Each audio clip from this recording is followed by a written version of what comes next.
Getting away with it all, mister. That's the living.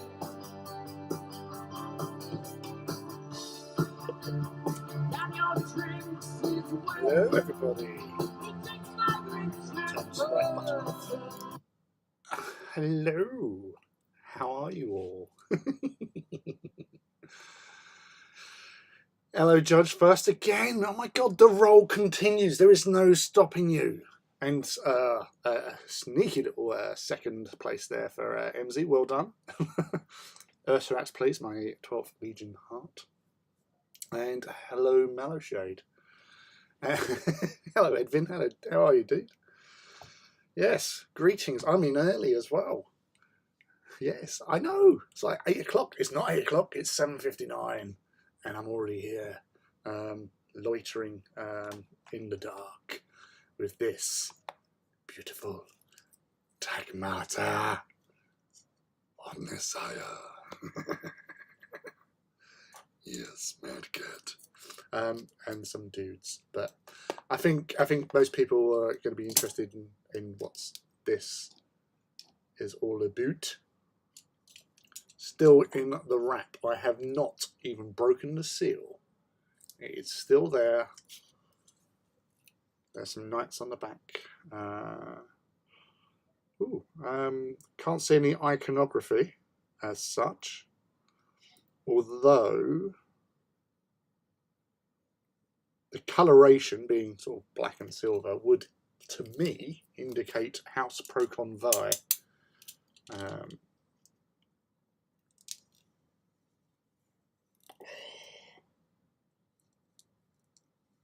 The slice of doom.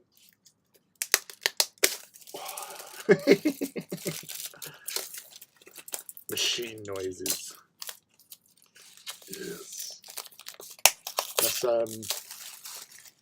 what's it? Was it not Dr. Evil? The Claw, isn't it? From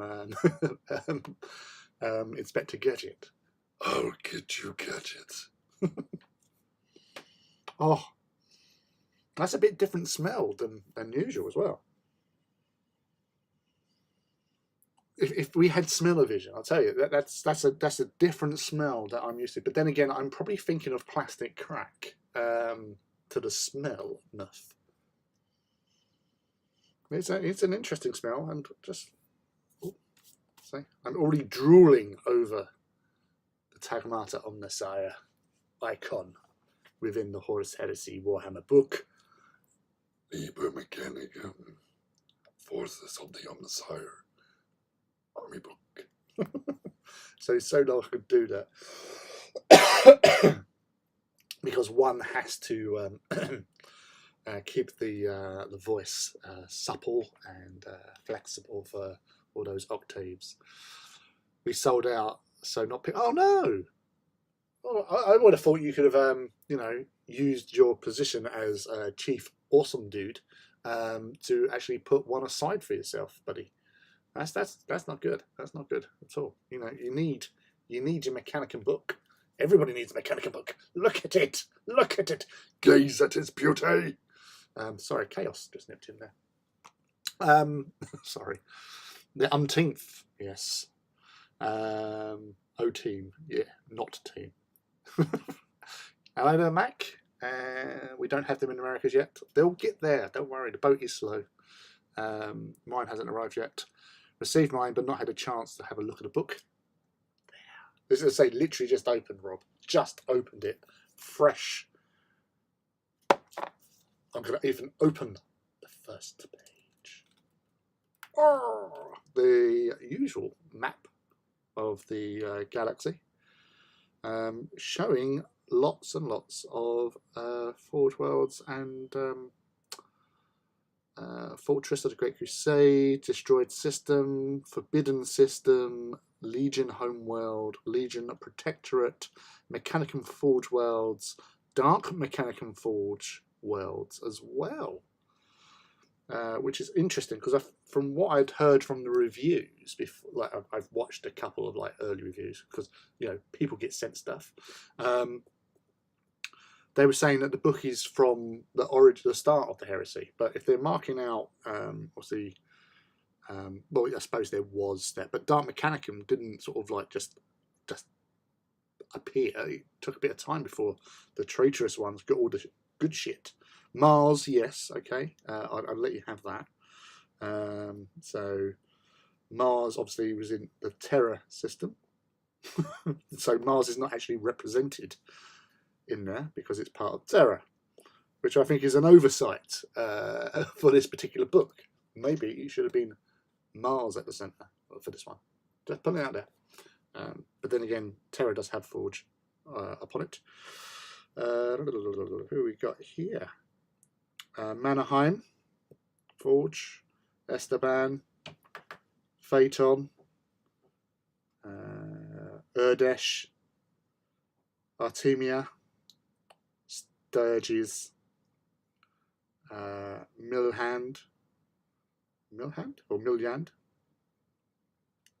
Calibrax, Atamedian, home of the Taurus, Arachnus, Greya, Zhao Arcad. I wonder who's from there. Griffin down the bottom here. Yarif Maximal. Picking out all these. Riser, there he is. Hello, Riser, with all your little plasmas. Alton Magna. Caladon. Caladion. Sorry. It's not a lot at the top here.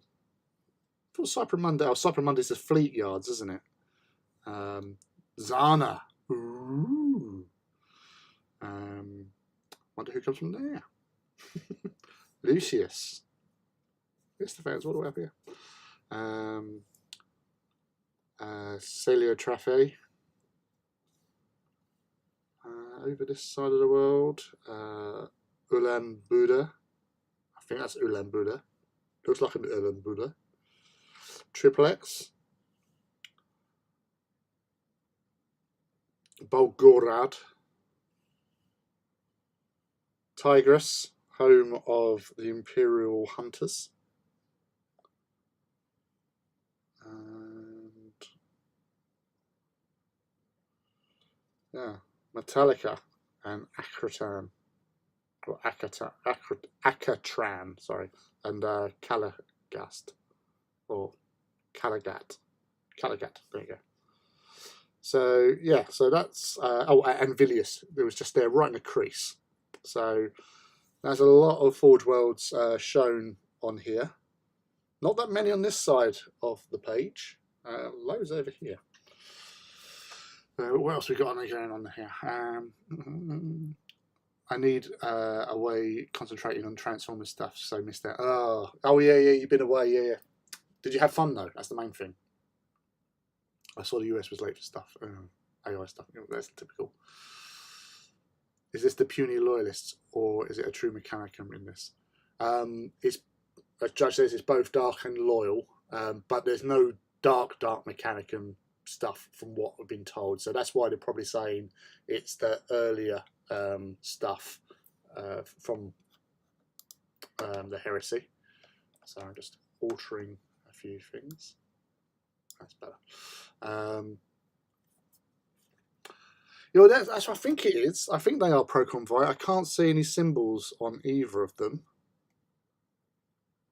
but they definitely look black. Although that's got some sort of symbol, like almost like a Union Jack, but without the red inserts. And then that's got a little bit there, but there's no actual symbols on there.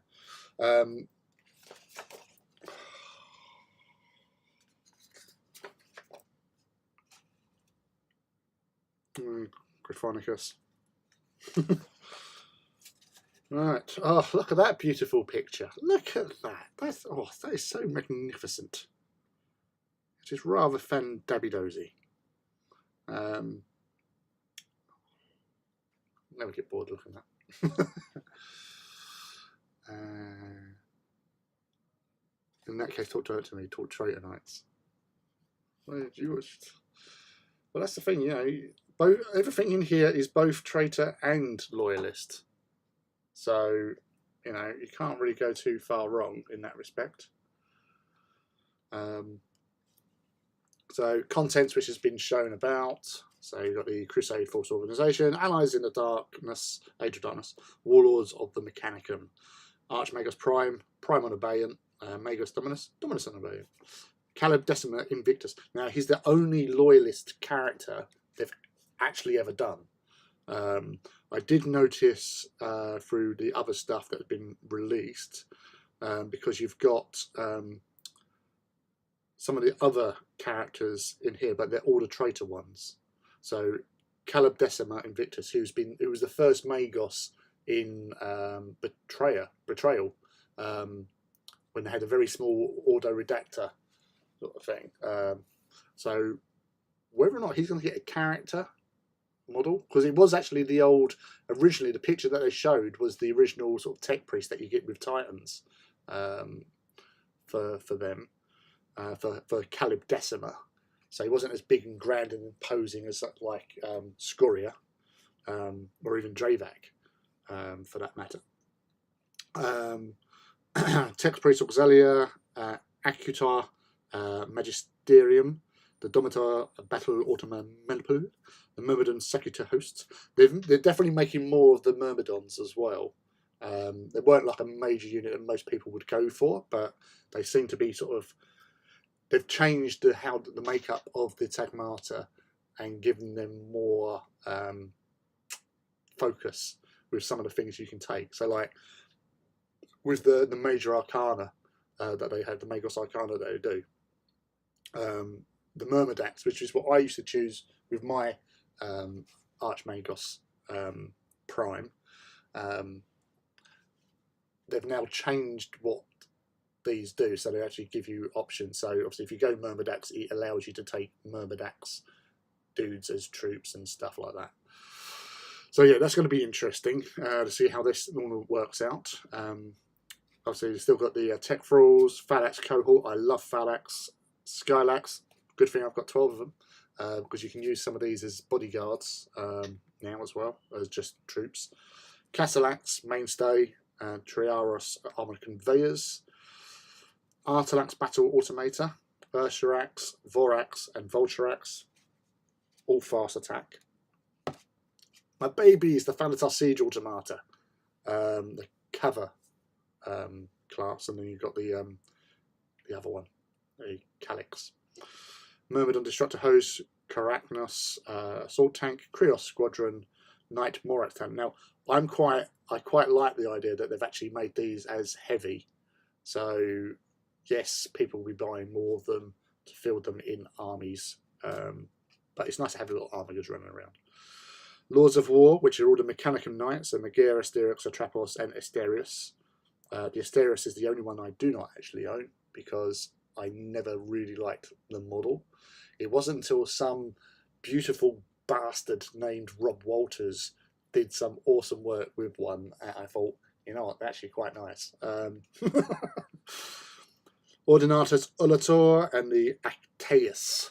Again, the Ulator I was interested in, with the infamous Godzilla Lemon Squeezer ray gun.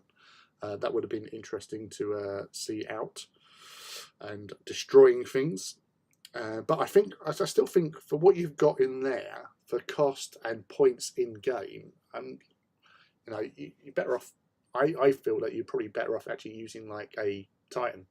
You know, they just seem to be, the Ordinatus were meant to be like, you know, devastating, you know, doomsday on tracks. But they never really lived up to that, which was a shame, because I was really excited to, you know, when I first saw one of the open days, it was at the Horus Heresy Weekenders, when they first showed off the Ulita, I just thought, oh, that is just so badass awesome. You know, the whole aesthetic of it, the big, as I said, Godzilla Lemon Squeezer, ray gun of doom, trademark. It had so much potential. And yet it is, you know, interesting the way that it was just like the beam weapon, everything underneath it gets hurt, theoretically. But I think they could have done a little bit more with that. It should have been like the ultimate death badger, to kill everything in its wake, which would have been nicer and more fitting for this. The Ordinatus, it was like, throughout the background of the old stories, whenever, like, even like Hell's Reach, when they spend a load of time getting the Ordinatus Armageddon out of lockup and unleashing it against the orcs. It was so devastating in that, and they're bigging up in the story, but it doesn't seem to translate into game, which is a shame because it would have been freaking awesome. We'll get to the rules for the Ullata. I want my third company elite. Oh, you want one for your third company elite? Who wouldn't? Sonic weaponry, yeah. Do we know when Skitarii became the mainstay in Forge military? Well, lore-wise, the Skitarii were basically, home defense of Forge Worlds, and the Cybernetica was the military mainstay of the Mechanicum. Obviously, when the heresy kicks off, the old story was that 2/3 of the Cybernetica went over to the traitors, and only 1/3 remained with the loyalists. And that's because of they could be easily subverted. That's why they fell back to utilising the Skitarii, because they had that little bit of more, autonomy. Oh, something. They weren't just like toasters and being pointed and clicked. Although they've been represented as that in certain books. The one Wolfsbane, I think it is, when they introduced Kull, Belisarius Kull, into the heresy, there was Skitarii there who were basically their subroutines were overwritten, and it was like a command override. So they were doing what they were told, but then once they got freed from the command override, they basically joined in with the loyalists and went after the traitors. So yeah, it's definitely something that they could work on. Hey Christine, hello, how are you? just seen your swans and the ducks. And Heed, hello Heed, hello buddy. Yeah, I don't know if you saw the little purple dude there. There you go, Heed. He's I'm working on his sword at some point. Toaster goes ding. Oh, Chrissy, I'm telling you, the Mechanicum is just so much fun. As whether or not they're so much fun now, because from what I've sort of heard, roughly some things have been changed, and they're not as well. I think it's more the case that because like Contemptor Dreadnoughts in this new setup are a lot more deadlier in combat because of like brutal. None of the Mechanicum constructs have brutal at all. And yet they are meant to be quite, nasty, badass. They'll kill Marines, but Dreadnoughts kill everything, which is a bit crazy. Right, who could be friends? Who can be foes? Who do we know? Salamanders, who are friends with everyone. That's for you, Chrissy. I know you like the Salamanders. They're just friendly with everybody, even traitors. Yeah.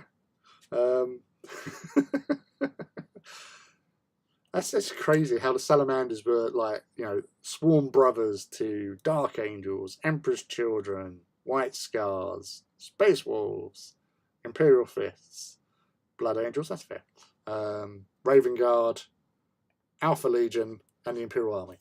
So, 2 of my armies are on friendly terms with the Salamanders. But yeah, it's Warlord stuff. So the core Warlord traits. Sorry, I'm just going to put this down so I can actually read it properly. So the Bloody Handed, any combat with a friendly model within 12 inches of this Warlord, and gains a +1 to the number of wounds caused for purposes of combat resolution. And they get an extra reaction during the assault phase, as long as the dude's still alive, basically. Stoic Defender. Any friendly unit, shoot and attack, forced a target to make a pinning test if it suffers any unsafe wounds, and then it gets a reaction in the shooting phase. And Ever Vigilant, yeah, so basically ever Vigilant in the movement phase, you get 1 inch move to your distance rather than the lowest initiative characteristic in the unit, and they get a reaction during the opponent's movement phase. So they get reactions, but that's the thing, not all Mechanicum units can actually do reactions unless they have other things in there. That's it. Yes, they have throw my 2p in when we get there, I guess. We're the walkovers. You're just friendly with everyone, you sallies. Yay to Raven Guard. Yeah, Raven Guard are always awesome. My first Marine army was Raven Guard in Heresy anyway, because I didn't want to wait for others. Hello, Crystal. Hello, welcome. Thank you for dropping in. After Crystal was doing her Twitch stream today, and she was on forever. Just kept on going on, and there was an important discussion going on in the chat on her stream, which was basically baked beans and cheese toast and stuff like that. And there's a lot of love for baked beans out there. I'm not a fan of baked beans. I just don't like the taste, sort of thing. I'll eat them. If I was there, I would eat them. You know, if I was nothing else and I was going to die, I would eat them. But yeah, not my idea. But there was so much love for baked beans and cheese, as well as lots of work on squigs and painting and stuff.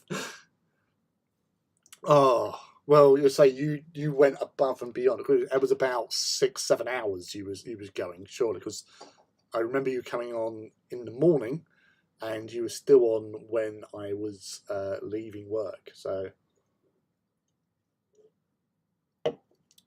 you what, mate? Heinz is releasing hash brown stuffed with baked beans, and Mouse is in the house. The chief assassin. The killer of all subversive bots in the chat. You mean hi? Oh yeah, hi. 6+, yeah. Yeah, that was crazy, and well done. You done an excellent job, and I don't know how I got away with watching that whilst at work. Admittedly, I did have to mute you a little time while serving customers, because obviously I have to focus on them and not what's actually happening in the chat stream. Baked beans mixed with HP brown sauce. God, yes. See, there's beanie love. Right. Sorry. There's also Mechanicum Warlord traits. Sorry. Got distracted by the beans. The beans and the cheese. The cheesy beans. A Soul of Cold Iron. Warlord with this trait and any friendly unit within 6 inches that is pinned may still move and declare charges. It's limited in its firing, however, until it's no longer pinned. And it can take a reaction in the opponent's movement phase. So same as sort of things, you get one thing plus the other bit. Logic of Victory. If at no point in a Warlord's controlling player turn as an active player, the Warlord with this trait has neither made shooting attack or is locked in combat, they gain an additional reaction in each phase of the following turn as the reactive player. In addition, the Warlord with this trait and any unit is joined gains +1 weapon skill and ballistic skill, making attacks as part of any reaction, +3 initiative and +3 movement when making a move of any. Oh, that's actually quite. If you want a mobile Mechanicum force, that's actually quite good, because the initiative for one is always good, having more initiative, and the +3 movement as part of any reaction. So, ooh, Making a move. Yeah, so move. Yeah, okay. Yeah, so that's interesting. Finally, the Science of Slaughter. On the second turn of each combat a warlord with this trait is engaged in, each turn it is locked in the same combat after that. It gains a... So this is basically like with Gulliman. The longer he is in combat, so from turn 2 and onwards, each turn of combat you increase your weapon skill and strength to a maximum of 10. So that's actually quite nasty, because you could basically, you know, most Mechanicum warlords are going to be like strength 5, strength 6, I think. So, you know, a few rounds and bosh, you're doing strength 10 in combat. But it's obviously in that round. So if other people join in combat, then that's still active. But if you win, destroy, it refreshes. So, but that's still nasty in prolonged combat, especially if you're taking on a big, nasty Gribbly as such. Baked beans are sold here in Sweden, but I'm pretty sure no one's ever bought them. Love me some beans on rye toast. So different toasts going on there. You do mean pork, beans and weenies. It's one of the main camping foods. Sprinkle some cheese on top for extra goodness. You mean pork and beans? Well, that's something about Mary, isn't it? Mary's brother. Pork and beans. Baked beans with pork and beans, yeah. I add the extra, just don't bake them. Put them in a Dutch oven. That sounds quite erotic. Sorry. Sorry, Robert. Mechanicum Advanced Reaction. Scornful Fire. Sorry, I need to wet up the whistle.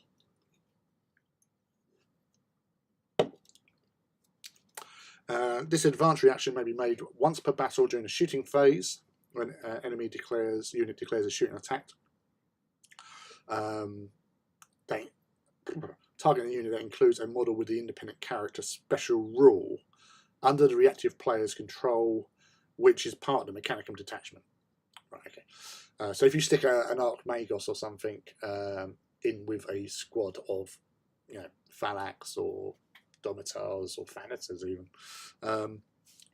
the reacting unit and any friendly Mechanicum unit that is eligible to make a reaction within 12 inches may make a shooting attack targeting the unit that triggered this reaction.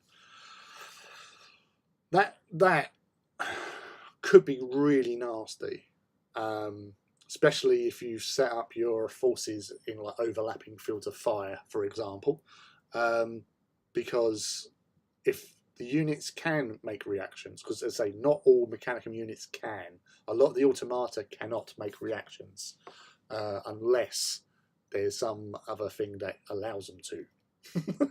So as a base, they can't react, but they can gain reactions through other stuff, I believe. Haven't read the book. This is the first time on this page ever. So imagine if you've got your independent character stuck in with, as I say, a group of Thanators. So they're getting reaction fire because he's with them. And then any unit that's Mechanicum within that close proximity can also fire upon the unit that started it all. So that could be really painful depending on what you've got around there. So that is a bit pure overkill, and I love it. I'm here for it. That is me all over. You know, you shoot me, I bring everything to bear. Right, HQ. Now this is interesting because that's Dravik's little thing, but that does not look like Dravik. I may be mistaken. You've got your Myrmidon Secutors here, but that definitely looks like Dravik's thing, but that does not look like Dravik, because Dravik's got like a, it looks like a deer skull on it.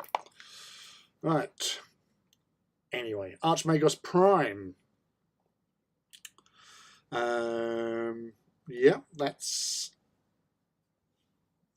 155 points. When, for example, because now this is not an upgrade. In the old books, they used to be upgrades. You could upgrade a Magos to an Archmagos Prime for like 50 points, and you got stat boosts and stuff like that. And then you also got to choose one of these orders of the High Techno Arcana. So, as I said, Myrmidax used to give you like extra weapon to choose from that you could equip your Myrmidax Magos Prime. So yeah, standard movement, weapon skill 4, ballistic skill 5, strength 5, toughness 5, wounds 3, initiative 4, attacks 2, leadership 10, 2+ save. They have the Mechanicum Protectiva, which is a 4+ invulnerable, I believe. Cortex controller. So that, obviously we'll have to check on that, but it normally basically had like a range of like 12 inches or so. So any cybernetic units within that would operate normally, because if they're outside of Cortex controller thing, it's like the hive mind with Tyranids. They go on like automated behavior patterns, programs, program behavior as it was called, funny enough. Power weapon, Volkite Penta. Battlesmith 4+, so that allows them to do like repairs to vehicles and stuff. Feudal hierarchy, no idea.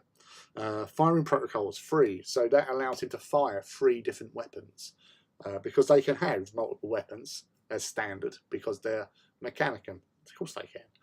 Independent character, Master Cyberphurgist, orders of the Higher Techno Arcana, relentless and stubborn, so he can move and shoot to his heart's content.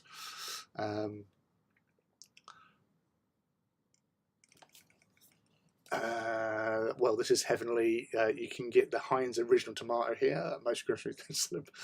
More talk on beans and I'll buy a can. Fuck me, we're going to get plastic Mechanicum, aren't we? I feel we will. Obviously, they've done it for the Marines, so if they're going to be pushing, I would like plastic Myrmidons, because they're pushing Myrmidons, and Myrmidons for free is like 50 odd quid, and they come in squads of 9. So £150 for a unit, I'm not too keen on. Admittedly, I've got 6 Destructors, which are the heavy weapon ones, but it would be nice if they do them in plastic. Phalanx in plastic would be also awesome.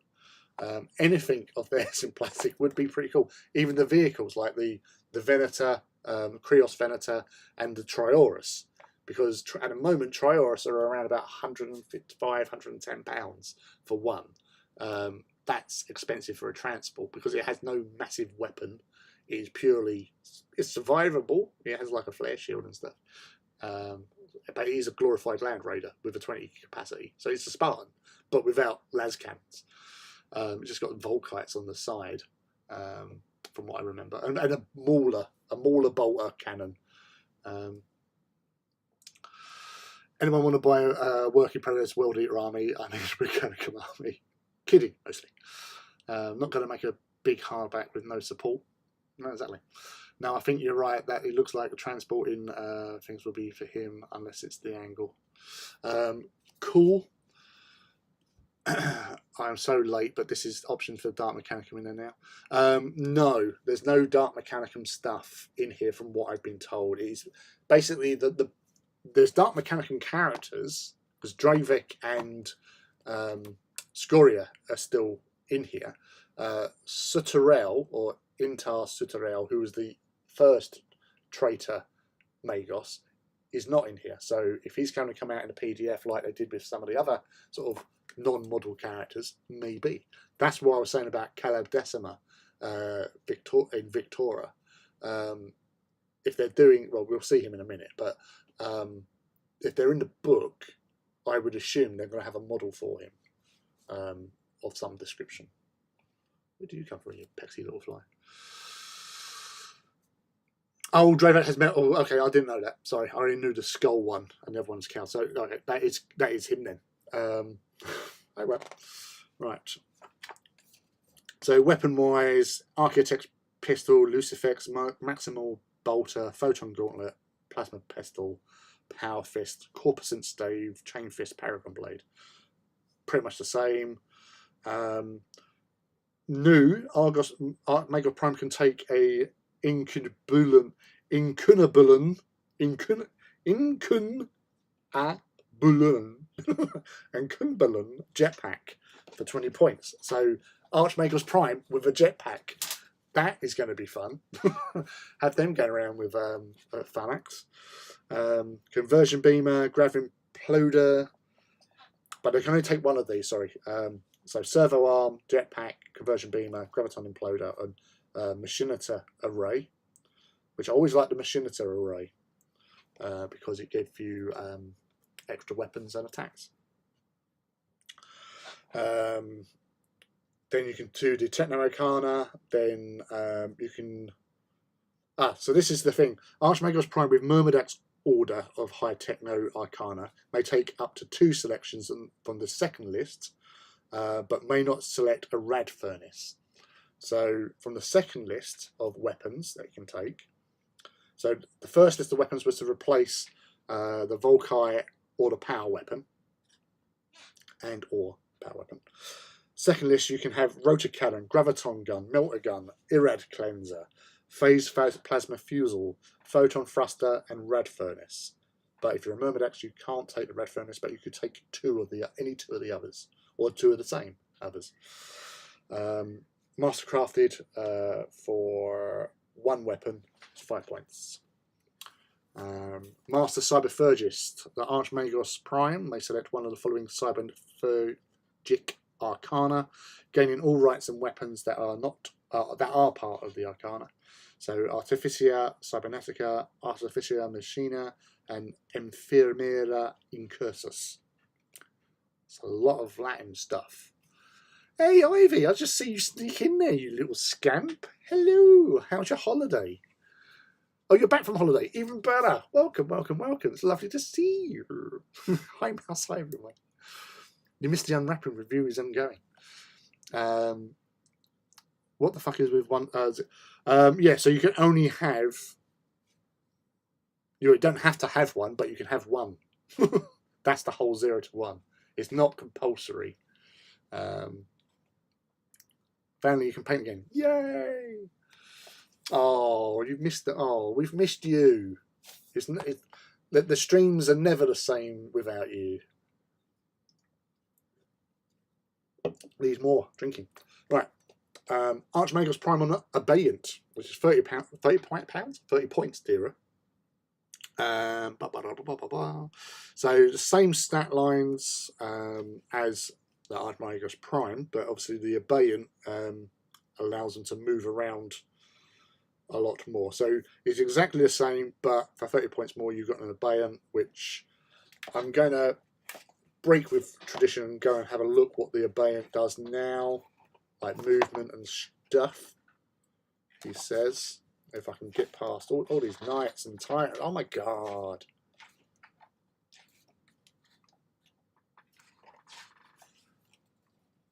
That's Cyberphurgy. Don't want for Cyberphurgy. Give me the stuff. Give me the stuff. The special rules. I don't want special rules. Although there's House Tyrannus in there blue. Definitely looks like silver.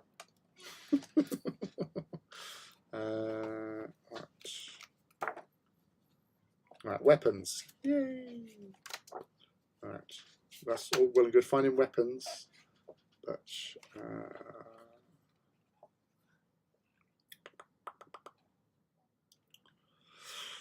oh yeah. So the reason why you want to have a Machinator Array or a Servo Arm for your Magos or Magi is that the Machinator Array gives you +1 strength and it's AP2. Melee, Unwieldy, Shred, Armor Bane in melee. Also, the Servo Arm is Strength 8, AP2, melee and Unwieldy. But yeah, the Machinator Array was always the better option because in the old one it also came with a hand flamer and a hand melter option. Well, not an option. It's basically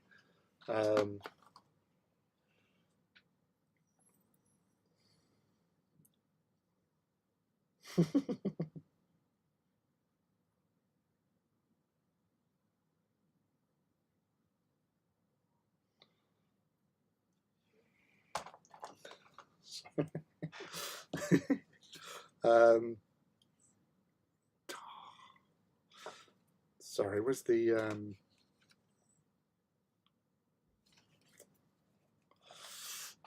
look at them. Sorry, weapons. I've been distracted because look at these. Look at them. Look at them. Beautiful, beautiful red and deadly. Yeah. So Tagmata Satarel, that dude. He's no longer featured in here.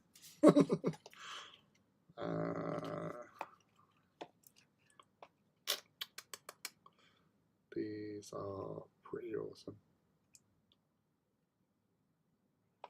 Tagmata Chiari, Tagmata Kaliki for the Tagmata Sarum. And these are from Kauf. Nice. Ah, the Godzilla Lemon Squeezer. So I still haven't. What was I looking for? The Abayan, wasn't it? Oh yeah, Abayan.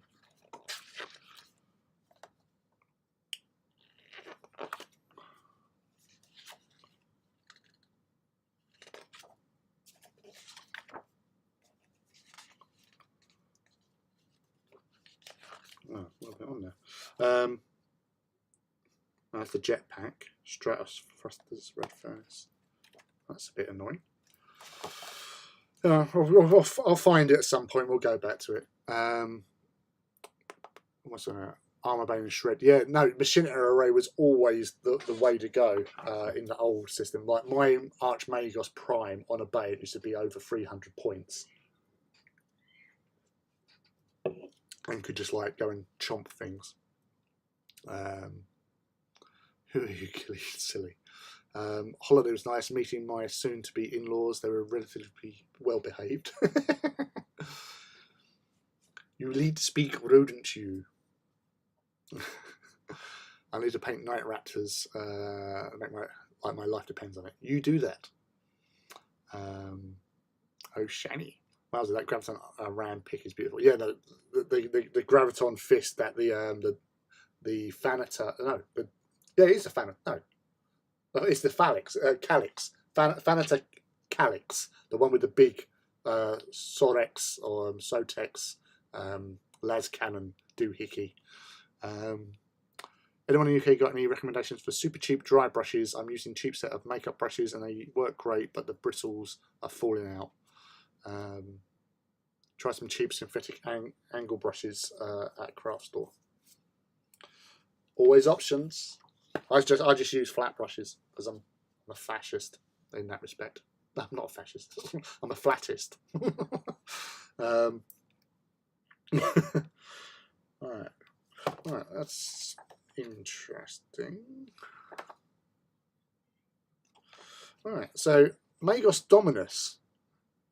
So this is a step down, quite a considerable step down from the Archmagos, which is understandable. So the weapon skill is not as good, it's one less, so is the ballistic skill. Rest of the stats are pretty much the same, although its save is 3+ and its leadership's only 9. 2 wounds compared to 3 wounds. Yeah, so basically the Abayan gives you 2 wounds to your character. So the Abayan Primos, Archmagos Prime, has 5 wounds instead of 3. So he'll probably have, he'll have 4 if he's on an Abayan. So it increases that. Interestingly enough as well,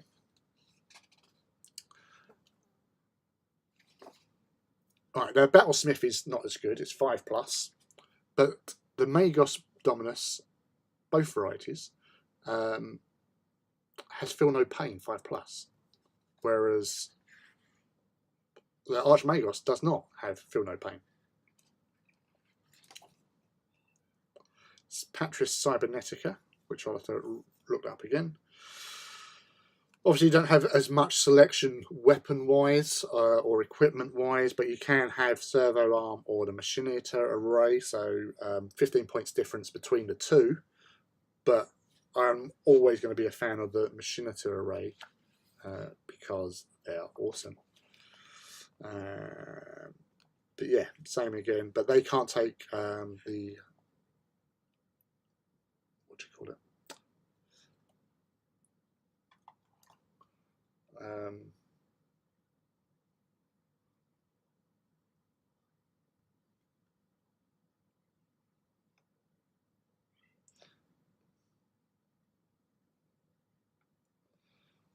The Patris Cybernetica. So again, we're going to have to look up on the, because it, as I said, I couldn't find anything for the Abeyant. Look, there's somebody that you all know. That's Dravac. 240 points. Sorry, distracted again. And Scoria. And then Titans.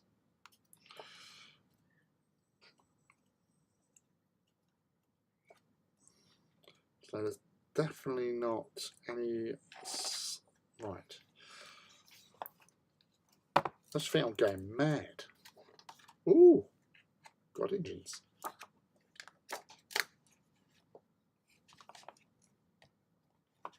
Veroni.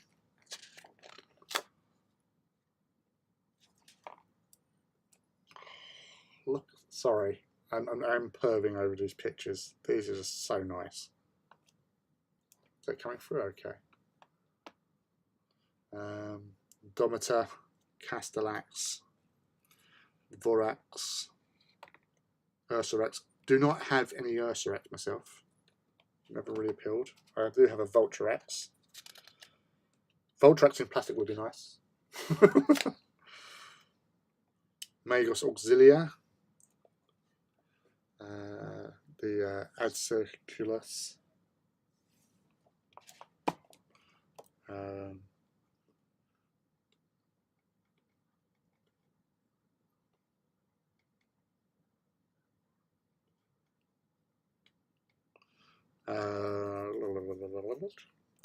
Yeah, there's one thing that has kind of annoyed me with the Phalanx is that they used to be able. They've now got chain bayonet. They used to be heavy chain blades, which were +2 strength.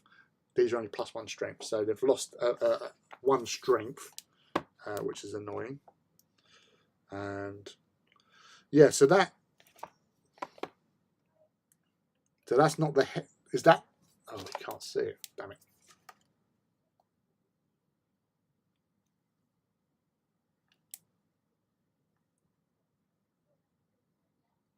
It's not. See, that I reckon is actually maybe a kit patch, because that is just listed as a Archmagos Prime mounted on the bay with melter gun and power axe. So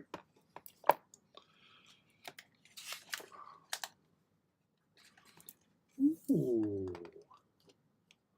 Mechanicum iconography. Opus Tecmata, Mechanicum icon. Igum Cybernetica, Opus Myrmidonius, Opus Sidonus, Opus Ordinatus, Fracta Aedificium, Covenant Cybernetica, Axiarch rank designation. So this is the stuff that I think we all like seeing. Oh, Solaria Rob. Represent Mortis and Astorum. So I'm still trying to find those bloody the bits with all the information. All right. Okay, so it's definitely jetpack jump packs. So U10 jump booster. So the Incunabulan.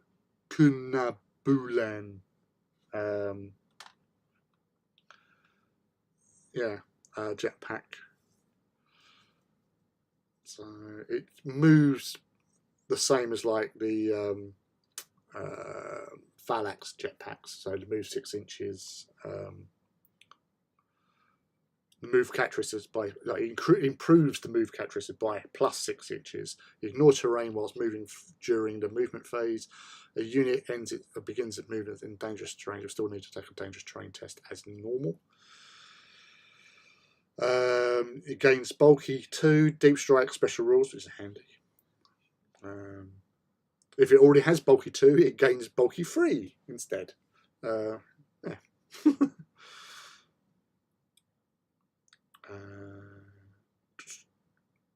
And it may still embark on models with the transport unit subtype, so it can still go into vehicles like the Triorus.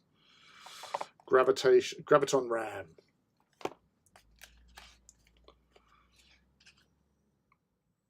Making inverted shields. I'm still trying to find that bloody. That's energy field. No wonder I can't find it. It said energy fields. Macrodrill.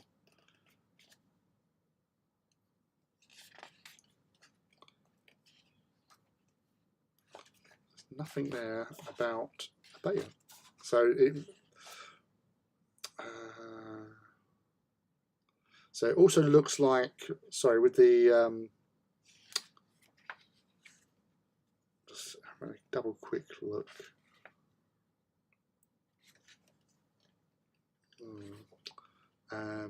With the Machinita array, as I said, in the old style Machinita array,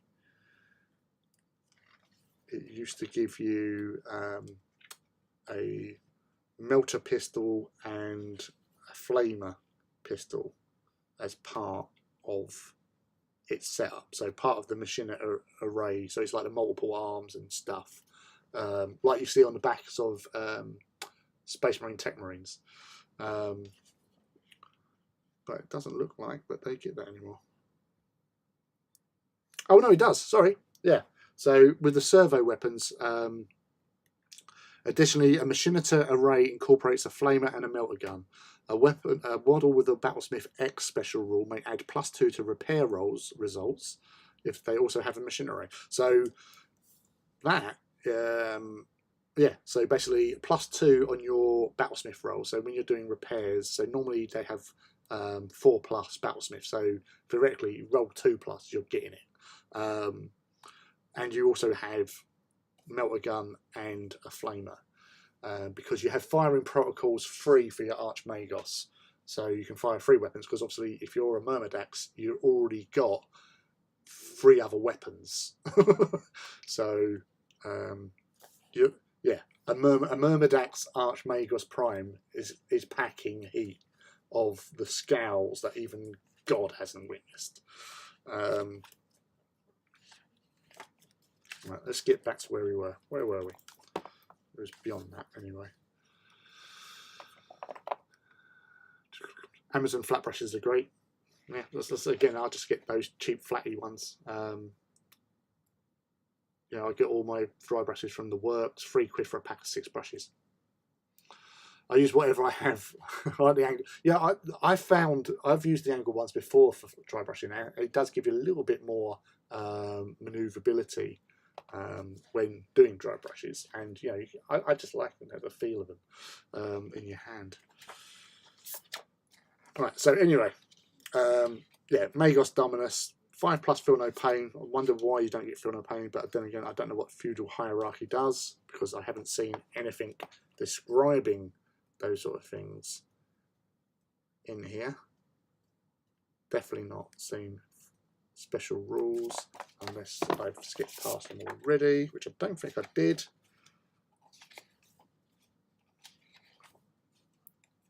So unless that's in the main rule book, which I don't have with me, so apologies on that, because I was too excited to get this out because it looked cool and smelled delicious. Cyber Familiar. The thing I liked about Cyber Familiar is that it gave you +1 to your ballistic skill in the old ways. In odd ways, hopefully it does the same here. Right,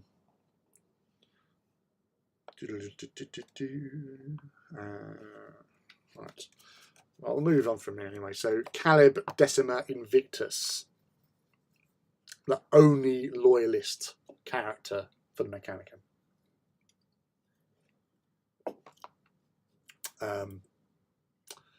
I hear you cry. What about Kane? Where is Fabricator Kane? Where is he? But then again, we haven't got Fabricator General Howe either. So Kelbor Howl. So, Swinehund. Right, so his ballistic skill isn't as good as he's like Archmagos level, although he does have leadership 10. Mastercrafted power axe and bolt pistol. He has his Mechanicum Protectivia, which gives him like 4+ invulnerable. He has a Machinator array. The boy is going to rip people new ones.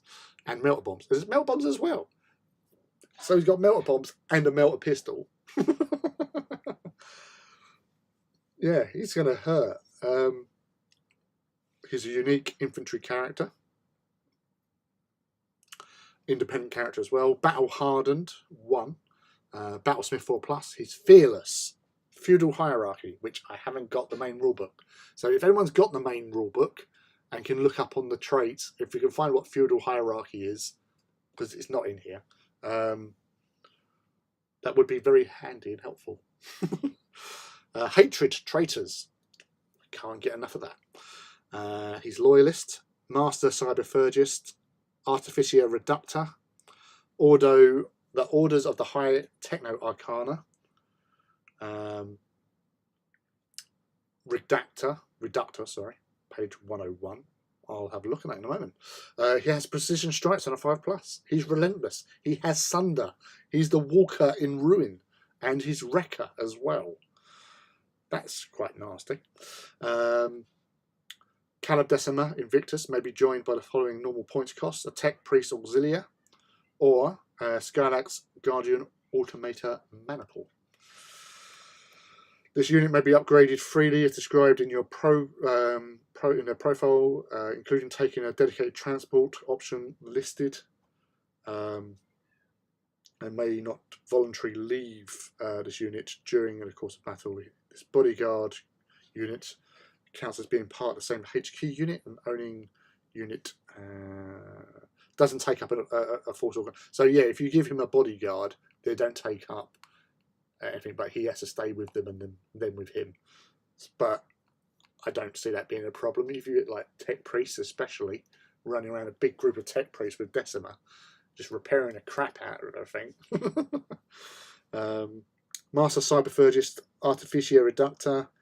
He has all the rights and weapons that are part of the Artificer Reductor Arcana. So let's look 101.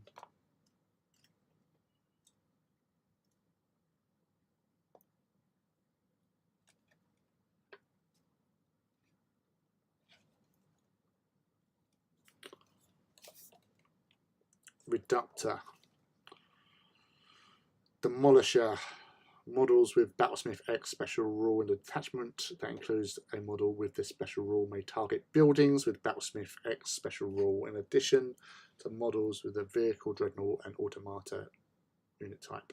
However, they may neither choose any option in the Battlesmith X special rule that restores lost wounds or hull points, nor options to repair weapons destroyed or immobilize results. Instead, they may only choose from the following effects. So basically, as Reductor, they are there to actually just destroy the crap out of everything. Oh, thank you. Ah, there you go. Thank you, Ivy. Single detachment with feudal hierarchy may not include both an Archmagos Prime and an Archmagos Prime on a bound. So you can only have one or t'other. Oh, caught it. I don't know if you heard it. There was a fly landed on the page. I flicked the fuck out of it, and it hit the can. I went, ding. Yes, thank you very much, Ivy. Yes. Anyway, so with Demolisher, cause a target building or model with a vehicle unit type to lose a single hull point, inflict an automatic wound with no saves of any kind on a model with Dreadnought or Automata unit type, inflict an automatic wound, vehicle destroyed result, inflict an automatic weapon destroyed result on a building or a model with a vehicle unit. The target does not lose a hull point as a result of this effect. Inflict an automatic immobilized result on a vehicle with a vehicle type, but it doesn't lose the hull point. So basically, you can stop tanks from moving. Yeah. Yeah, take that, Fly. You're on YouTube. Harbinger of Devastation. During the battles set up, but before objective markers have been placed or deployment has been determined, the player that controls a model with a special rule may nominate up to 3 areas of terrain, buildings, or fortifications. If the chosen item of the area of terrain that provides a cover save, then the cover save is removed, and the area counts as both difficult and dangerous terrain. If the chosen item is a building or fortification, then all rolls get a +1 modifier. If 2 or more players control models with a special rule, they roll off. They then take turns nominating terrain.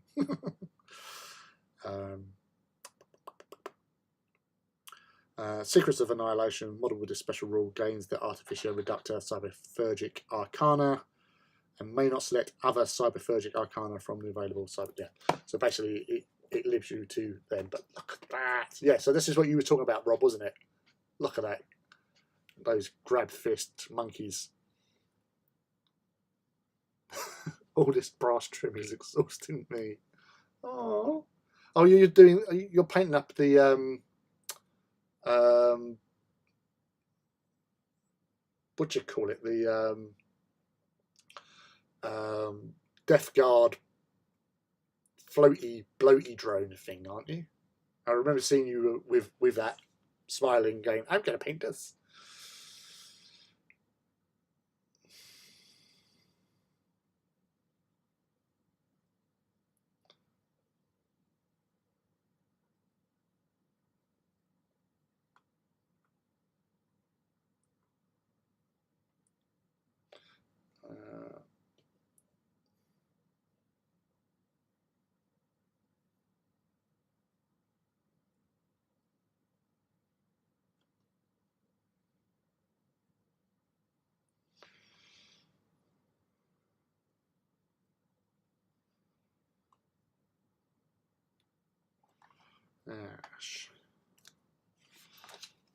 Floaty bloaty drone. it's a feated bloat drone. No, floaty bloaty drone. Would love to have that as a print. That is pretty nice, to be fair. Right, Tech Priest Auxiliaire. So 1 Tech Priest, 4 Servo Automata. You can take an additional 2 Tech Priests at 20 points and an additional 6 Servo Automata. So, yeah, that's 10. 10 of the dudes and 3 Tech Priests, which is easily done, to be fair. Frank the Floaty Bloaty. Cat hair is just an added bonus on these bases. Of course, it adds to the scenery, I find. Yeah, so with your Tech Priests, you definitely want to be taking Cortex controllers, because if you're having Automata, you need Cortex controller coverage. Yeah, because unlike Apothecaries and Tech Marines, where you can just put them out amongst various units, these guys go around together as a pack of mechanics. Mechanics with their trainees towing behind and repairing the crap out of things.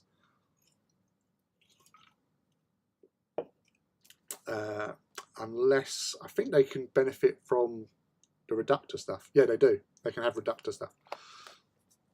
So you've got Techno Arcanas, so basically engine seers, which we all know and love, repair tanks and vehicles and all that sort of stuff, with their Battlesmith. Then you've got the Lacrimalis, which are the biological tech Marines or tech priests. So if you've got lots of tech thralls running around, these guys, the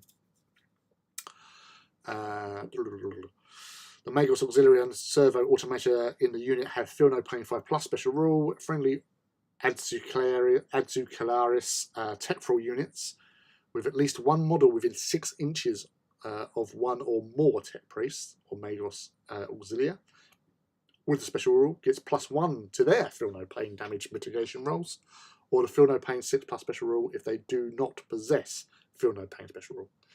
So that's a nice little bonus buff. And Reductor. The Magos Auxilia are equipped with a servo arm, and all models in the unit gain Sunder and Wrecker.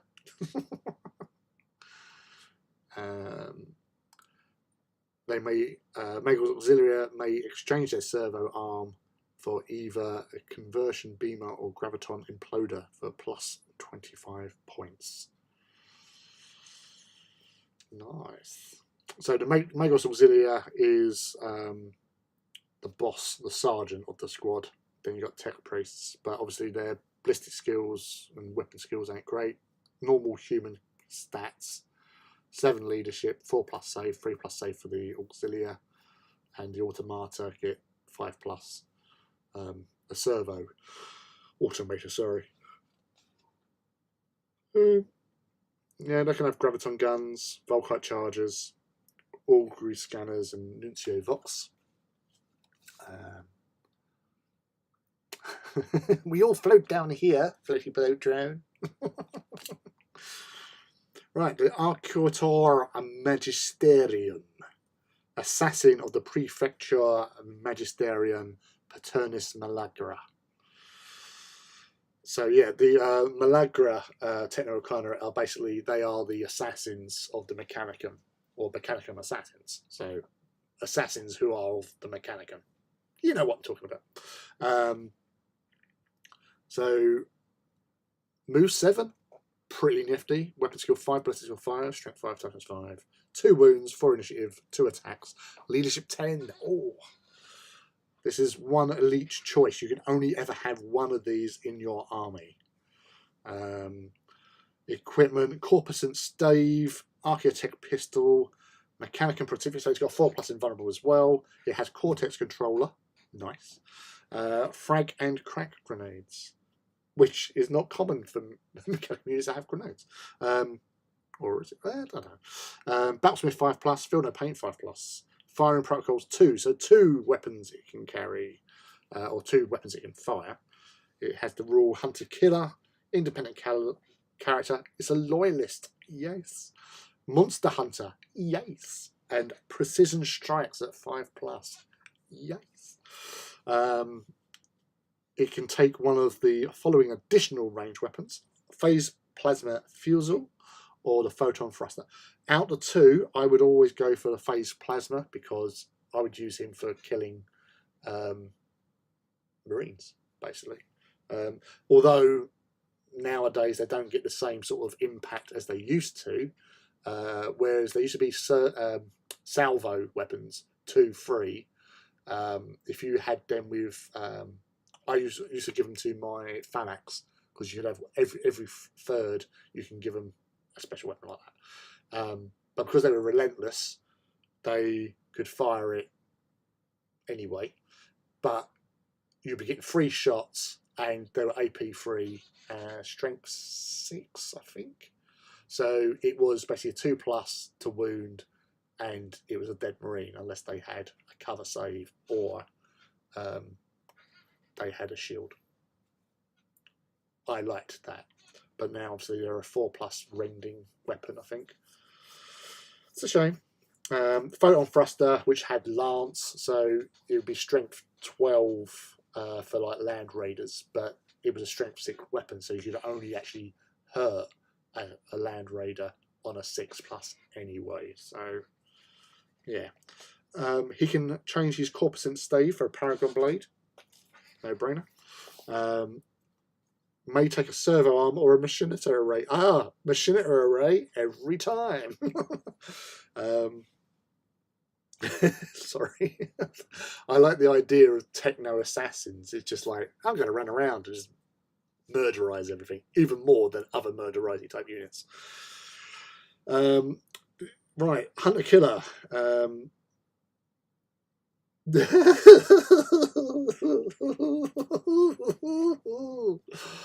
think it gets better. Hunter Killer, the Arquitter Magisterium may be joined by one of the following for their normal points cost: an Artax Battle Automata Maniple or a Vorax Battle Automata Maniple. So he can have friends.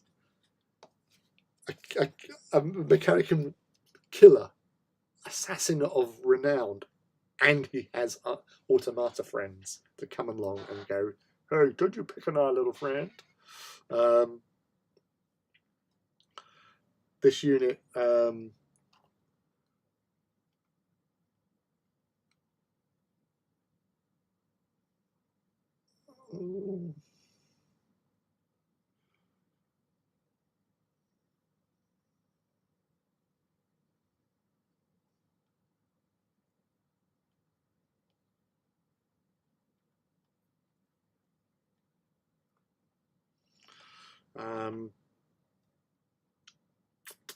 this unit may be upgraded freely as described in their profile, but they may not take Paragon of Metal, so that's no loss really. Yeah, I'd rather Maniple of those dudes running around causing mayhem, because why not?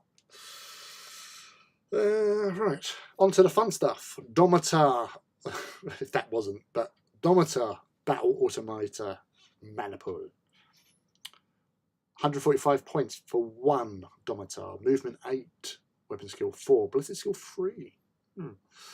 Strength 7. Toughness 7. Wounds 5. Initiative 3. Attacks 3. Leadership 7. 3+. 2 Graviton hammers. Yes. 1 missile launcher with frag, crack, flak, and Ignis missiles. It has an atomantic deflector. Searchlights. Hammer of Wrath 1 and is relentless.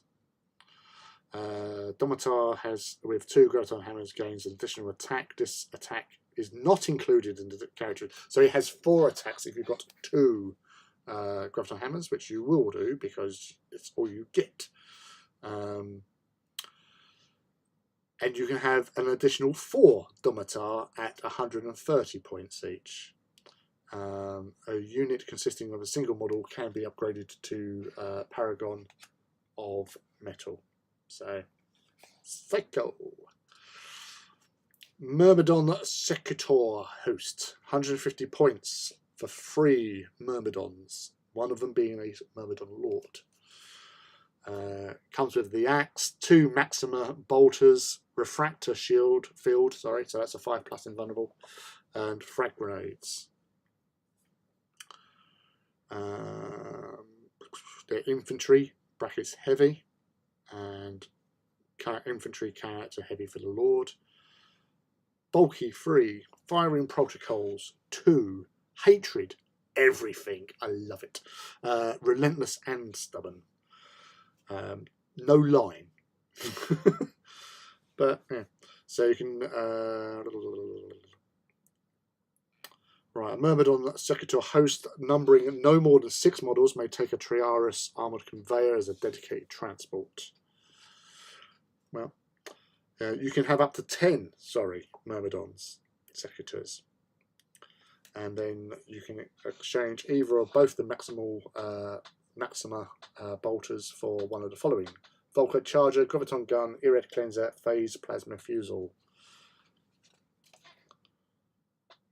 Scary. 4 wounds as well. Initiative 2. Not that great. Strength 5, Toughness 5. So, yeah. Against normals, Marines, yeah, they can take a hit or 2.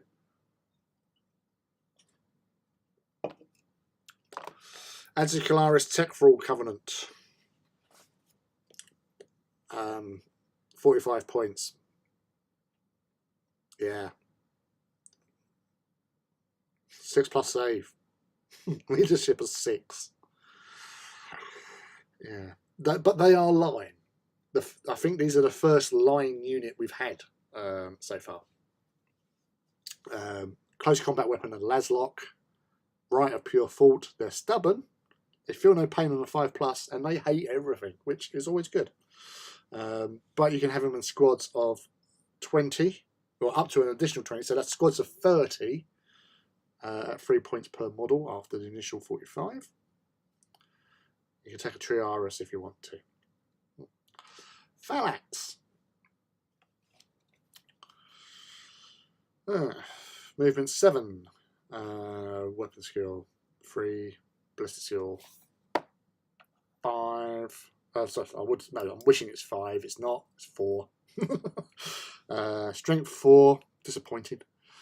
Toughness 5. That's all right. Wounds 3, which I've always been wounds 3, which so many people overlooked that they were a 3 wound badass. Initiative 2 attacks. Leadership 7. Save 4+. So yeah.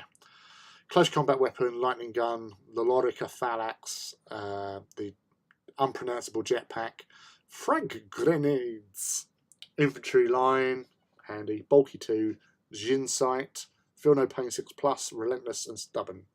So that's handy. Oh, yes. So you can have another 6, so squads of 9 max. Melter bombs for 5 points per model, chain bayonet 2 points, and 1 for every 3 models in the unit. You can give it a multi-laser, irrad cleanser, phased plasma fusel, multi-melter and photon thruster.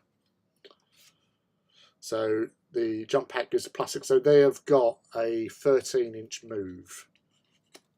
Not bad. Skylax, Guardian Automator. 4 Skylax in a unit base for 120 points. Toughness 5, that's alright. 4+ save. They have the combat array, Kraken bolter, rad furnace, frag grenades, move through cover, night vision, relentless, and support unit. And they're line as well, but they're guardian and heavy and line in the automata. You can have a maximum unit of 16. You can exchange their Kraken bolter for a Maxima bolter for 3. A flamer, rotor cannon, or Volkite charger. That would be interesting. For every 4 models, 1 Skylax exchanges Kraken bolter for a graviton gun, plasma gun, irregular and metal gun. That is very handy. That's very, very, very handy. Plasma gun. Yeah. Castellax Battle Automata. Fraud me harder, Daddy. They got Machine Gin. Engine Phil is in the house. Welcome, welcome, welcome, Engine Phil. Castellax, which aren't line. Okay. 2 shock chargers with inbuilt bolters. Mauler bolt cannon, which I love. Well, I used to love. I don't know how much they've been changed to here. Atomantic deflector. 2 attacks, but obviously with the 2 shock chargers, it's 3 attacks. You can have up to 4 additional for 85 points. Any Castellax may exchange its Mauler bolt cannon for a multi-melter or a dark fire cannon. Any Castellax may exchange one of its shock chargers for a siege wrecker. Any Castellax may exchange both of its shock chargers for 2 power blade arrays with built-in bolters. And they gain the additional attack for them as well. Can exchange either its built-in bolters for one of the following: Maxima bolters or Flamer for additional points for that. Or you can have 1 unit with Paragon of Metal. And Triorus, which is the flare-shielded Land Raider light without las cannons. So it's got 2 centerline mounted Volkite calibers and a twin-linked Mauler bolt cannon. And shock ram, of course. Artalax, the fast battle automata. Hey, Luke! Firstly, well done, you. Yes, MZ engine flip. Engine flip. The 2 power blades with built-in light autocannon.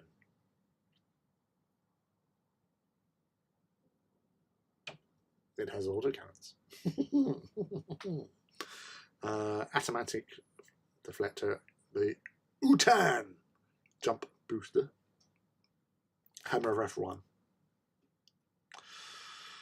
Gains an additional attack, so it would be 4 attacks base, 3+ save, leadership 7, weapon skill 4, movement 8, so +6, so it's 14-inch move with the jump pack. You can have another 2 of them at 135 points each. An Artalax in the unit may exchange 1 or both power blades with inbuilt light autocannon for an arc scourge, which is +20 points each. So you can change for 40 points more. You can have 2 of them, I guess, which also incur a additional attack if you have the 2. Paragon Metal. Over to the Ursarax. So 3 units, 2 Lightning Claws, Volkite Incinerator, Lorak Phalanx, Utan Jump Booster, and the Frag Grenades. Bulky 2, Feel No Pain 6 plus stubborn. Oh, the Artalax is toughness 6 as well, and 4 wounds, 4 initiative. Nice. And strength 7 as well. Sweet. You can have up to another 6, so that's another 9 in total. And you can, for 1 in every 3, you can swap out the claws for 2 power fists, and you gain the additional attack for having 2 power fists. Vorax battle automator, Maniple. So it's 1 Vorax.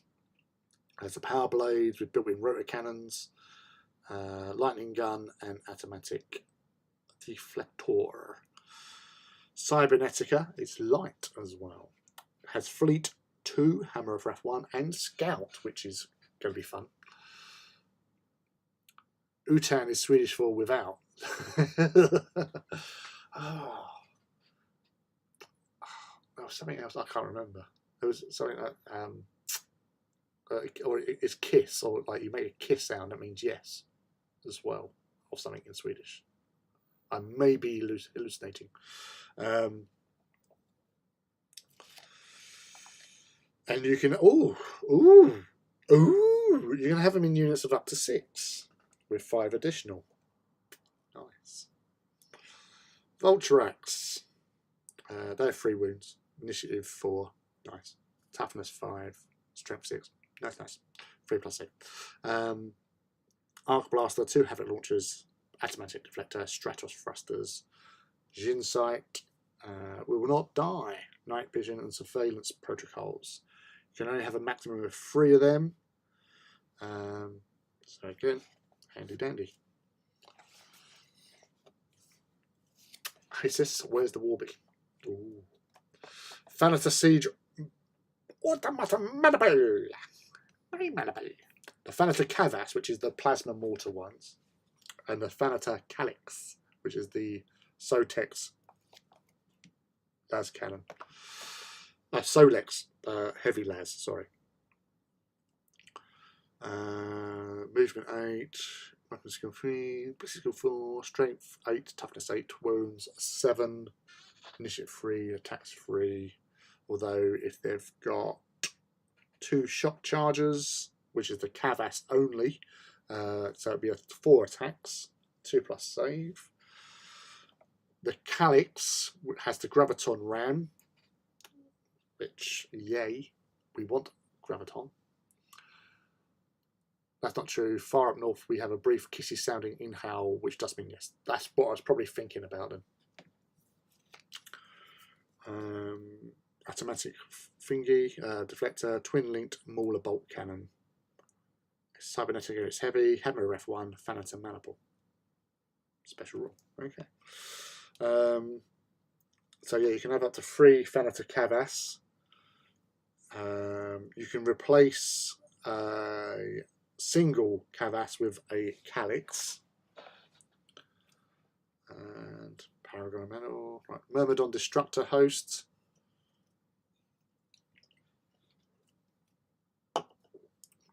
Warbeat is done. Just kidding.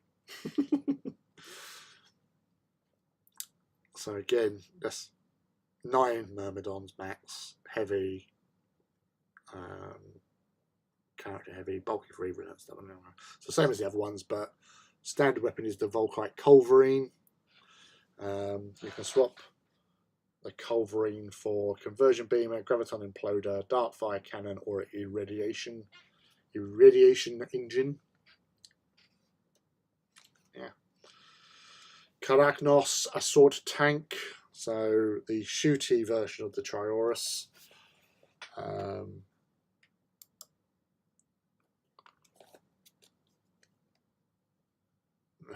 Rad engines for days. Did you get the Dremel out yet? Yeah, it's see the Mechanicum tanks. I don't really rate them that much. I have a Triorus, but I can give it up. I don't know. But I've never used it either, so that probably doesn't help. Not being able to ram things. Krios Squadron, though, however, movement 16, not to be laughed at. 13, 12, 10, 4 hit points. Lightning Cannon, Galvanic Traction Drive, and it will not die at 6+, which could be interesting and handy. I did it within 10 minutes of the screw won't tighten up. I haven't used mine for 10 minutes yet. Maybe the same will happen in mine. I think it feels like the same one. Played Matt and did fuck all game. So the weapon destroyed its first game. Oh dear. So you can have 3 Krios tanks in the squadron. Any of them could be upgraded to a Venator tank destroyer with its pulsar fusel. And you can also take up to 2 hull-mounted hunter-killer missiles and 2 central-line-mounted Volkite calivers. And then the Night Morax Talon. 200 points for a Night Morax with Siege Claw and Era Cleanser inbuilt. Volkite Vergail. Ionic Deflector, Red Furnace. Nice. Fleet 2. Grosso Protocol, Morax Talon, move through cover, Night, Dudar, Night Vision, up to 4 in a total squad. You can change the Volkite for a Lightning Lock, Conversion Beamer, or Graviton Pulsar. Right, I'm going to bypass the Knights for a moment and go to the weapons, because I'm interested.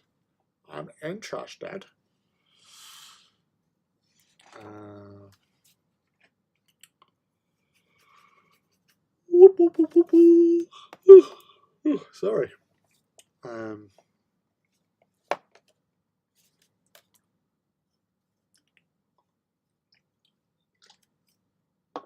Right, weapon strengths above 10. On certain extremely powerful weapons, the strength of the weapon can be higher than 10. These weapons roll for armor penetration against models with the vehicle unit type and buildings as normal, adding their full strength value to a roll of d6. When rolling to wound a model with toughness value, the weapon is treated as though its strength value of 10 on the to wound table. However, when determining if such weapon inflicts instant death, use its full strength value.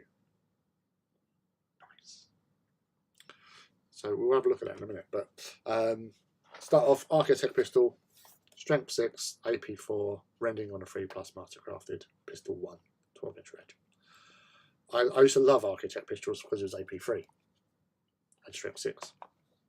Not so much nowadays, but then they've changed all the whole thing. Oh my god, stop yawning. Who, me? Did I yawn? I can't remember if I yawned. Did I yawn? Oh yeah, I probably did, yeah, sorry. Apologies. Sorry. Arc weapons and lightning guns. Who does not like that sentence? Admittedly, who does not like arc weapons and lightning guns? Arc pistol, range 12, 6.5, disruption 6+. Interesting. We're boring him. No, you're not boring me. I'm boring myself. Arc rifles.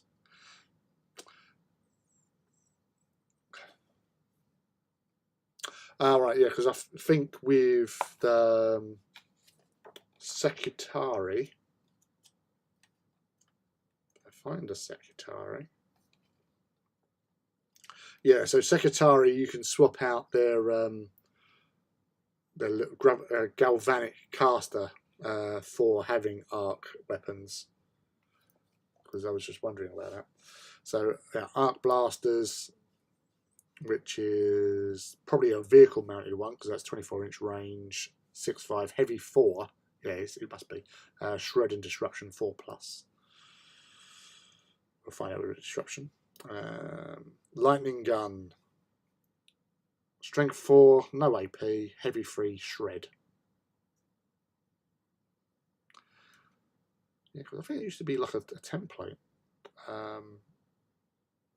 Oh, you can fire it in 2 different ways. Sorry, you got 2 different attacks with the lightning gun. So you got arc or you got strike. Strike is strength 7, AP 5, heavy 1, rending 4+, shred. So yeah, so multiple targets or big units hit them with the heavy 3. Lightning lock, 36 inches strength. Lightning lock. Oh, I'm thinking of Laslock, surely. Yeah. Strength 7, AP 3. Nice. Heavy 1. Blast 3. Nice. Rending 4+. Nice. Shred. Nice. Exo Shock 4+. Yes, please. Lightning Cannon. So this is what on the Krios. Lightning Lock is what the Morax has, isn't it? Yeah. 7-3. Heavy 1. Large Blast. Even better. Rending 4+, shred, and exo shock 4+. Yes. Nice. Rapid fire battle cannon. So this is obviously going to be what Lehman Russes have.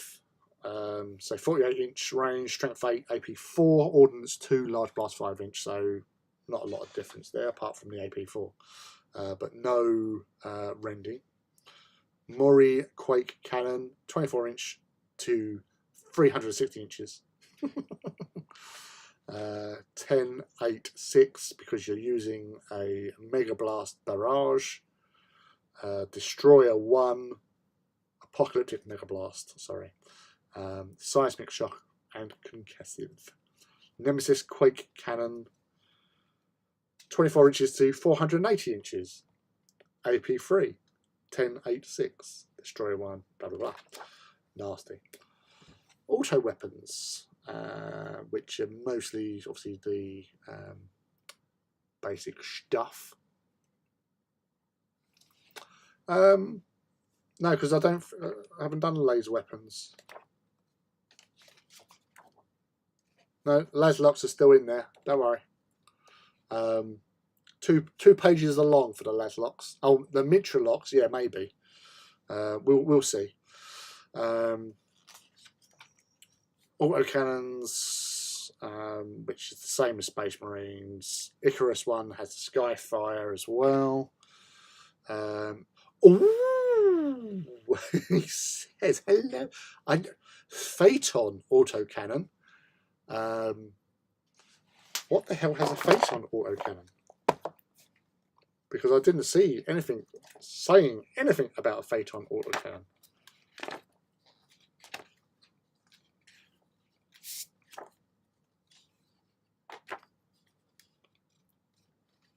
I'm looking at tanks. No Phaeton autocannon. Unless that's what the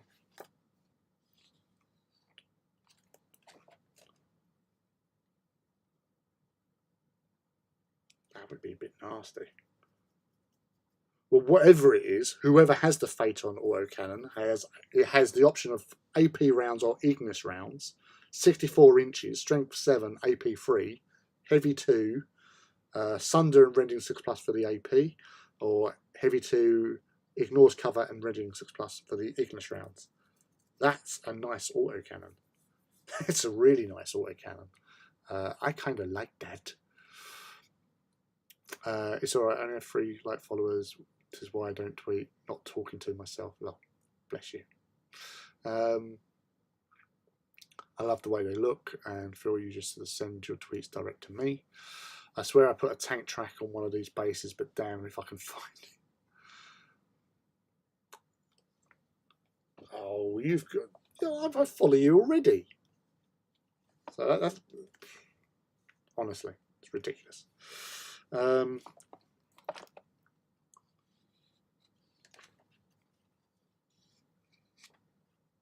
I'm just looking who has the Phaeton autocannon. Because I definitely did not see anything saying Phaeton autocannons.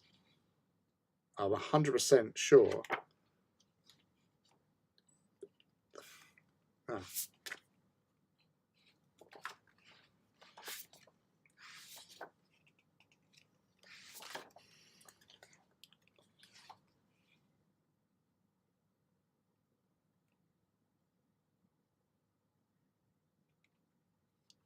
So I was just making sure if it was the Artalax.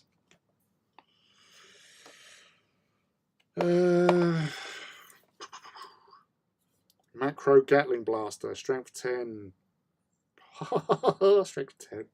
AP 3, Destroyer 3, massive blast, 7-inch pinning, shell shock.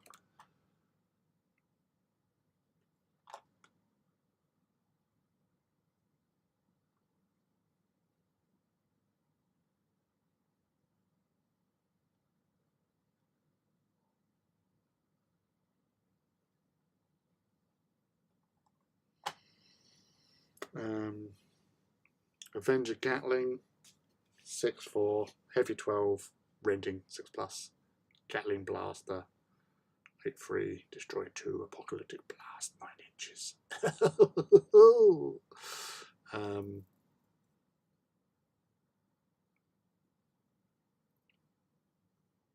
That's kind of interesting. Macro glass, yeah, I suppose it's strength. Yeah, okay. I'll shut up. Because I would say that the massive blast and the apocalyptic blast differences, but one's stronger than the other and has more shots, so fair. Bolters, we all know about bolters. Vulcan Mega Bolter has not changed. Heavy 15, pinning shell shock, 6-3. Love it. Castigator bolt cannon, 6-4. No rending. Twin link though, heavy 18. That's nice. Oh, the Mauler bolter. The Mauler bolt cannon is AP 4. Still strength 6, but it's got 1 extra shot and it's pinning. But it was AP 3. Yeah, that's the fault. They might be in the Knights.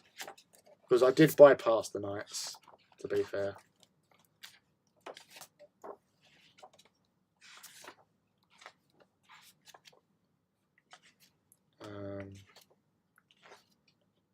Yeah, Helverines. It's the Helverine autocannon. So that is nice. That is very nice. And they have 2 of them. So that's 4 shots at AP 3, strength 7. And depends if you're going for the ignore cover or the Sunder. Sweet.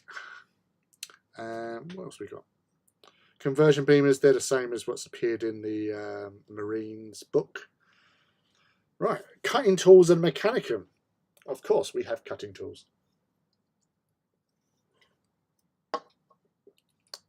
So you get all... Everyone just follow Phil, please. He needs it.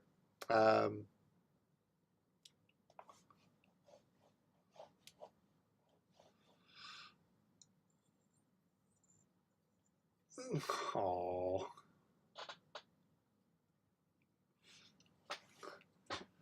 Oh, that is so sweet. Yeah, to be fair, I think a few of us are taking breaks from Twitter, to be fair. So apart from posting up some stuff today, I'm hardly on there myself. So, yeah, Laz Impulsor, 12-inch range, strength 10, AP2. Thank God for AP2. Thank the Omnissiah for AP2, I should say.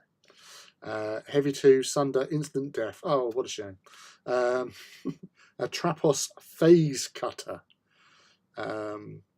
12-inch AP2, strength 10, ordnance 1. So let's have a look-see.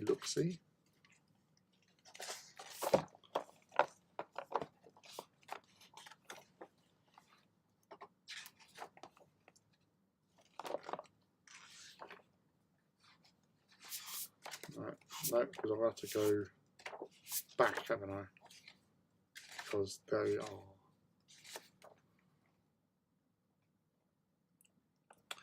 Oh yes, a Trapos Phase Cutter and the Singularity Cannon. They've changed the name because it was Graviton Singularity Cannon. Just spilled my Nuln oil, dropped my brush, picked it up and tried to paint with the wrong end of it. You. Dear, plonker. I post on Twitter, but I don't understand it. It's lots of drama. Yeah, avoid the drama. Just seen your drone. There is so much detail on it. I want to cry. Don't cry. As I say to Ivy on a regular basis, embrace the horror. Just go with the flow. Take it on. Own that fucker. Make it yours. Flamers, they're the same. Acheron Flamestorm Cannon, 7.4 ordnance 3. I'm missing the AP3. That was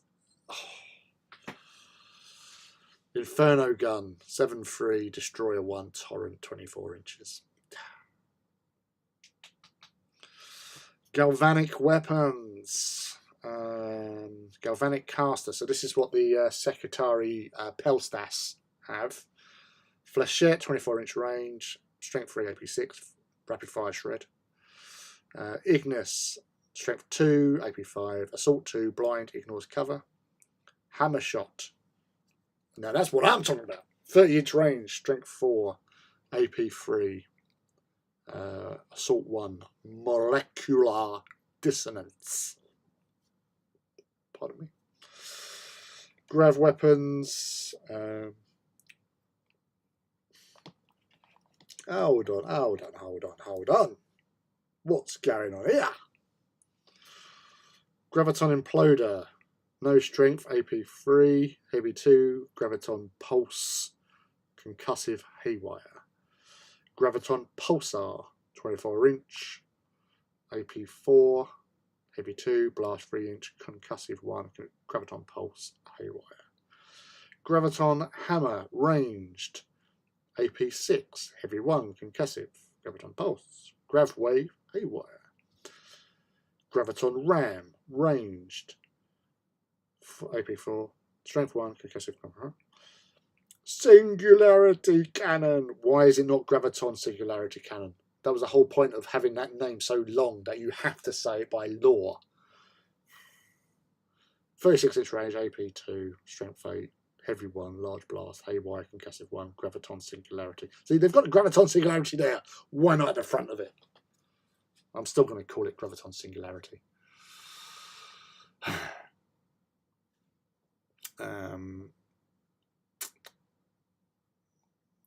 I post too much.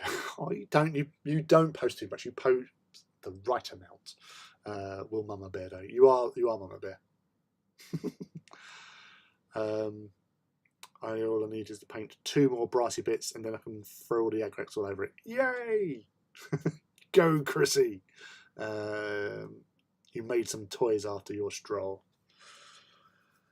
Right, overside. Las Pistol. Why? Las Lock, strength 4, stronger, assault 2, AP6, multi-laser, heavy 3, 6.6, Photon Gauntlet. Oh, that's definitely, yeah. So, AP2, nice. Assault 2, blind, gets hot. Of course it does. Same as the Photon Thruster. And that's what I'm saying. Strength 6, and it has Lance. So, on a 6, you can damage, because it reduces the anything higher than 12. Doesn't matter. So, if you've got, armor value of 15, 14, 13, it's 12. But you still got to roll a 6 with a heavy assault 2 weapon that gets hot, but it can cause blind. Same with the Darkfire cannon, but that's only 1 strength improvement, but it's also longer. Fine. Las cannon, we know that. Sunder. Defense las cannon, that's on a Titan.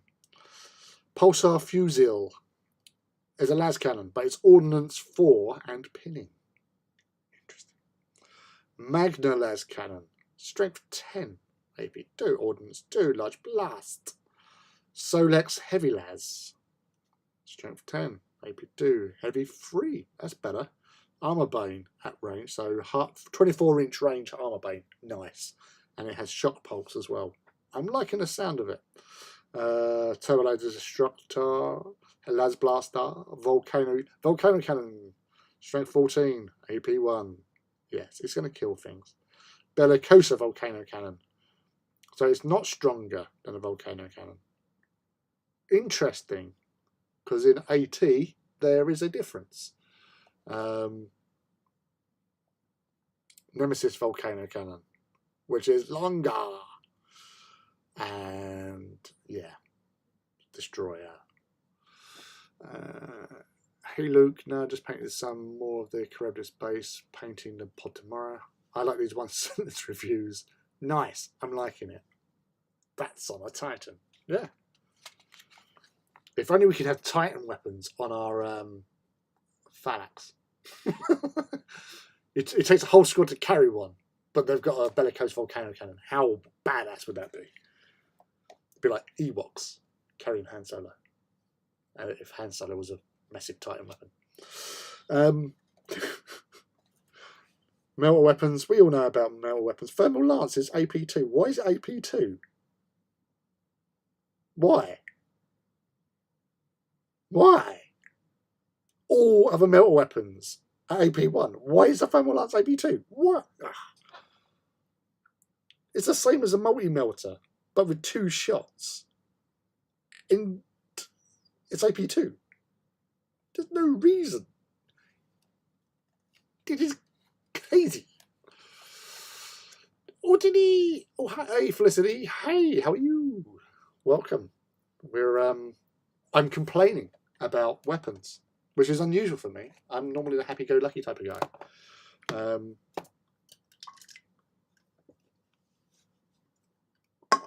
So this has been a 2-beer show so far.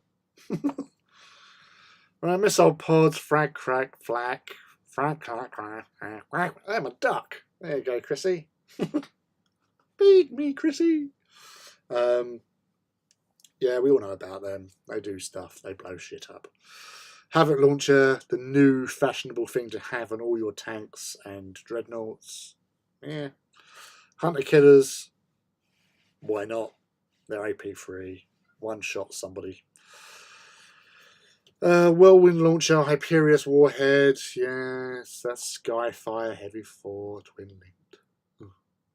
Iron pod, missile pod. Okay, AP. Okay. Yeah. Storm Spear. Yay! That was my preferred. Storm Spear rocket pod, AP3, and stuff for Rooney. Carachnus mortar battery. I expected more from the Mechanicum with their tanks. Obviously, the Venator and the Krios in general is okay. Running around at speeds that defy gravity and sense. Lightning the crap out. We've got lightning! Or we got a Fusil. Pulsar Fusil. There you go. I'm going to shoot you 4 times and it's going to hurt you. Multi-shot las cannon is all it is. They've dressed it up, but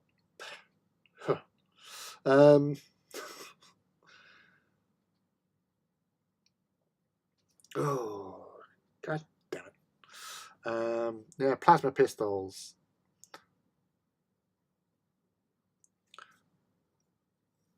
I must have misread that. Phased plasma fusel is still AP free. Heavy free, breaching, 4+. So you can, yeah. Phased plasma fusels are back to the top of my weapons choice for my Mechanicum forces.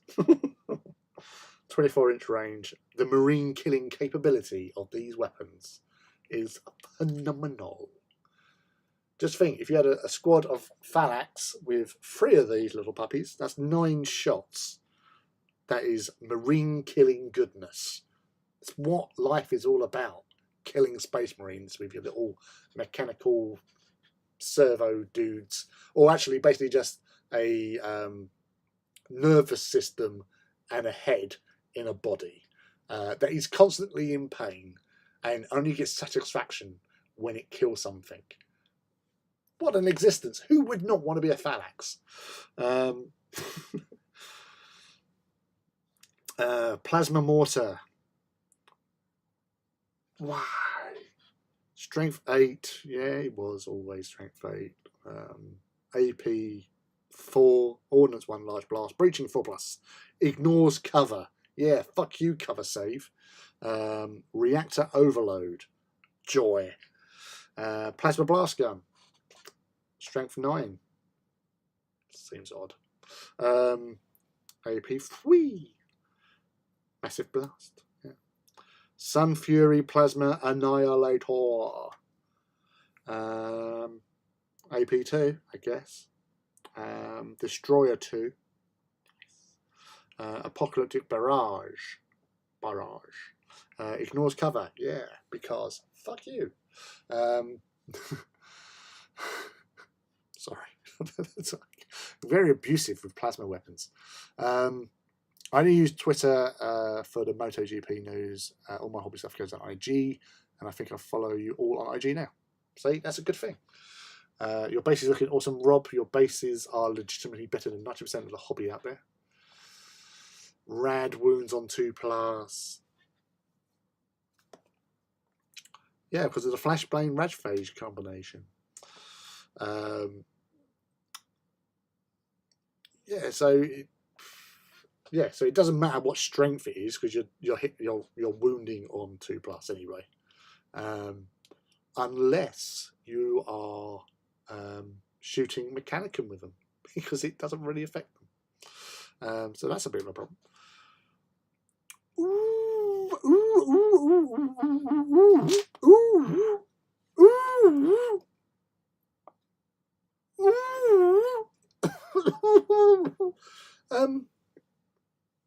Fuck. Radium carbine and radium pistols. They're only strength 3, admittedly. Fuck all AP, but they get brutal too. For both. So if you do manage to hurt somebody with one of those things, or somehow manage to hurt them 3 times, that's quite nasty. A radium carbine, which is like a Skitari weapon, so an infantry weapon, with strength 3. So admittedly against Space Marines, it's 4+ to wound, I believe, or is it 5+? 5+? Someone in the chat tell me. Admittedly AP 5, so they're getting a save, but assault 3 doing brutal 2. That's 6. They could do 6 damage from one of them. Fucking hell. That is yes, Rob, that radium is evil stuff, and it's about time it's been reflected, because that is just, that's brutal. Oh dear. Oh yeah, Volkites, yeah, they all do the same thing, apart from the and the sheer reveal, because they're all, the Cavalry does check fit, and the Caliber does 6, but just different amounts of shots. What the actual fuck?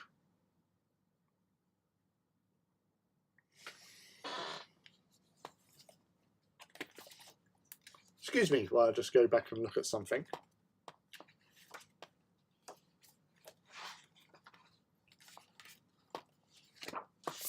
I'm going back, right back this way, past the Titans, and I'm going back, past Archmaker, straight back and Scotland.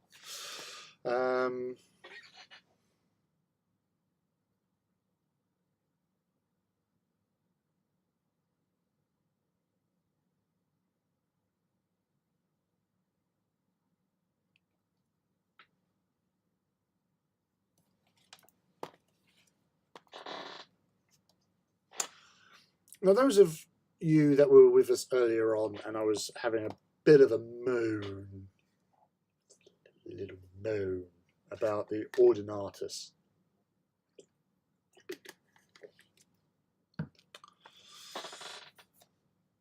The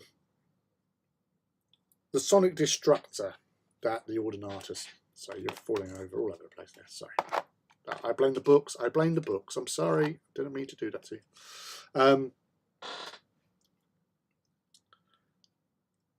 The Godzilla Lemon Squeezer gun weapon thing that is on top of the Ullata is an amazing strength 6. AP2, only 72-inch range. Destroyer 1, large blast, sonic wave, pinning, armor bane, ranged, murderous strike on a 5+ and ignores cover. So you get your invulnerable saves. You're not instant killing anything unless you're rolling a 5+ with murderous strike. Ordinatus, as I said, Ordinatus are meant to be like super formidable badassery. Yeah, I'm upset, to say the least. I'm upset for Luke. He's got one. Well, it used to be like, you know, you have a beam come out. I'm sure that it just maybe that's what Sonic Wave does still. If I find any sort of weapony type things, warfare, flare shield, Nuncio Volks,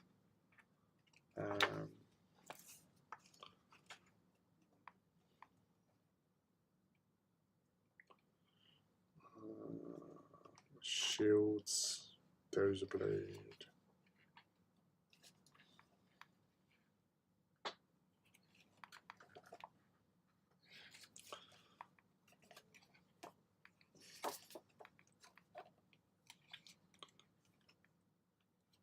Sonic Wave. We're making a shooting attack with this weapon. Place a large 5+, a 5-inch marker, so its edges touches the front hole of the firing model. Instead of scattering this blast mark, right, okay. Okay.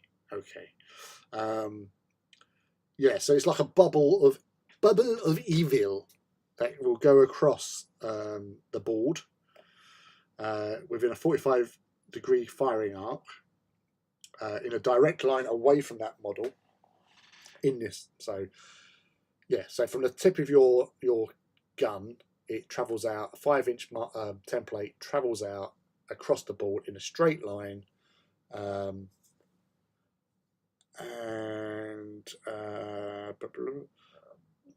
firing until its maximum range is reached or the template leaves the battlefield. All models the template passes over suffer a single automatic hit. Flyers are also hit if the template passes over their base. Should a model with the Knight, Titan, Super Heavy vehicle, building or fortification unit be hit by this attack, increase the strength of the attack to 10. Okay, yeah, that's better. 10. Yeah, okay, yeah, because I thought there was something that would do that, and it's that. Oh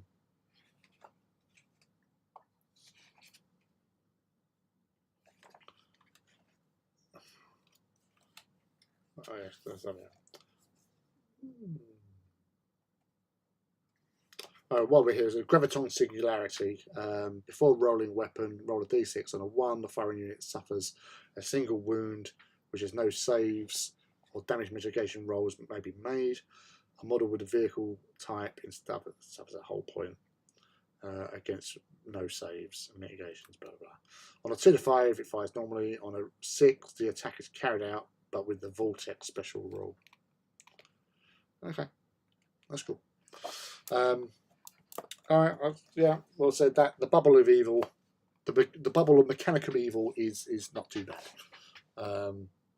Yeah, so not too bad, no. No, especially if you've got a crowded space and it doesn't stop, it just goes to its maximum range or until it's off the board. So anything underneath it, it's getting an automatic hit anyway. So yeah.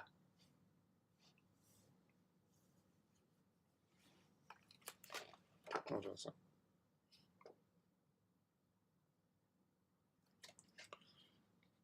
Right, let's read that again, sorry.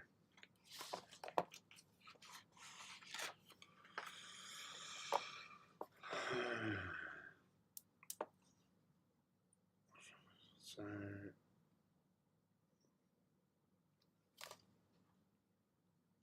yeah, so basically you just does an automatic hit at those stats. So strength 6, AP 2. So most Marines aren't getting a save anyway, unless they're Terminators. It's pinning, armor bane, so anything within 36 inches gets armor bane, and on the 5+, it's murderous strike. So they're fucked anyway. Arc weapons, corpuscent stave, arc maul, arc scourge. Arc scourge, I think that's on the Artilax. So +2 strength to the Artilax. So strength 9. He says disbelievingly as he tries to remember. Oh look, Scoria yet again.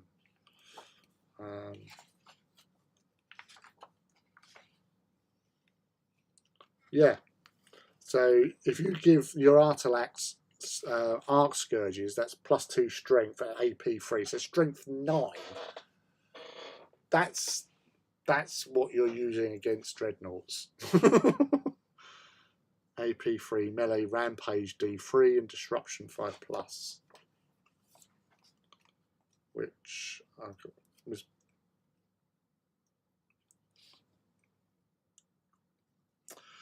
disruption.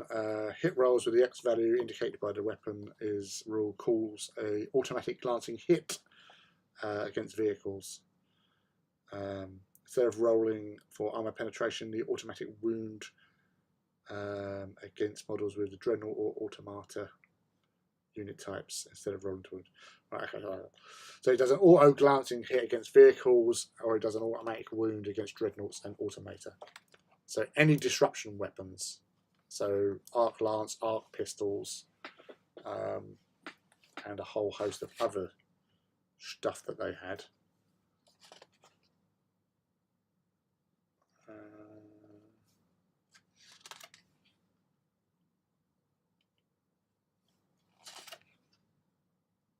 Yeah, so all the arc weapons mostly have disruption of one form or another. So that's all right. I'll let you off. Chain sword, chain fist, chain bayonet, Skillax combat array, which would be strength 4, AP 5, melee shred. Dismember, which is a different attack, which is +3 strength, AP 2, melee, cumbersome, unwieldy. So you'll be going at issue 1. Then Reaper Chain Fist, Chain Blender. So that's the Night weapons. Las Impulsor, Cutting Tools, Strength 10, AP1. So that's what's on the Atrapos, is the last. No, the Atrapos Phase Cut. Sorry, that's the Strength AP1. Melee, Compass, Armor Bane, and Instant Death. Which, to be fair, at Strength 10, if you're hitting troops, instant death anyway.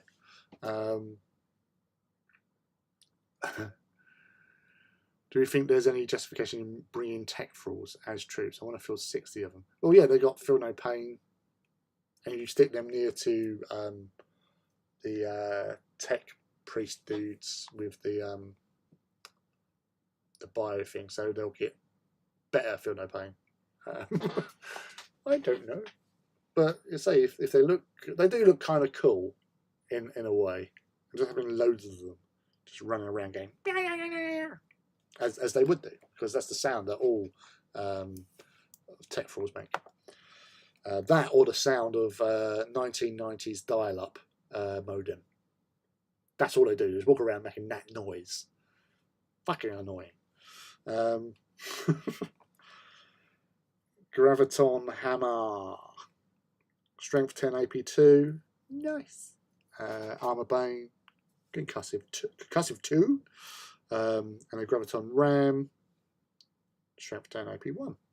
Same again.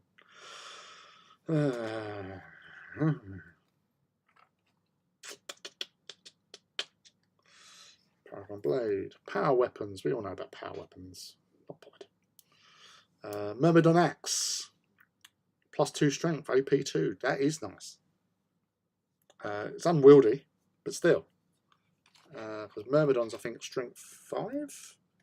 Yes, they're strength 5. So they're strength 7 with an AP2. Yeah, Titan stuff. Ariok Power Claw, strength 15. Hoorah! Oh, that comes with instant death. Of course it fucking does. It's pretty much instant death anyway. Machinate Array, yeah. Prehensile Data Spike, which is strength 5 AP4, but still it's breaching on a 4+. It also has Murderous Strike on a 6+, and it's got a 2 reach as well. That's actually quite interesting. I like the sound of that. I like the colour of its jib. Shock Charger. Oh, Shock Chargers of AP3. That's handy for Castellax. So again, against infantry, the Mechanicum are going to cause a bit of a problem for people.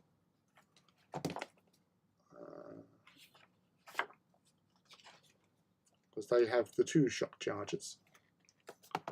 So 3 attacks at AP3. 4. Do we still get attacks on the charge? Is that a scree bop? Isn't that Hanson? I thought it sounded like Beaker from the Muppet. Ah, Beaker. My assistant Beaker will help me. Yeah, see, bop. Scree bop. Power Blade Array. So this is what the option.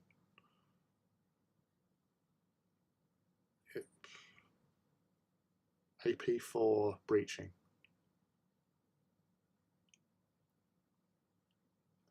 Sorry, I was just sorry.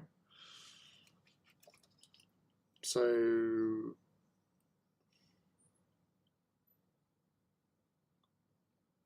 the shock charger is better. It might not have breaching, but I'd rather take AP3 as a confirmed kill than Power Blades with the chance of a breach on a 5+. Shock Lance, which is a Knight, which is strength 10 AP2, melee reach 1, exo shock 5+. A Shock Ram 10 AP4. Concussive 3. Ram D6. Siege Wrecker, so that's an upgrade for Castellax, I think, or also knights. I'm not sure. I may be making it up.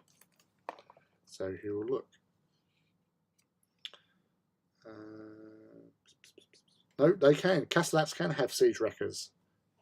At strength 10, AP 2, melee, brutal 2, sunder, wrecker, specialist weapon.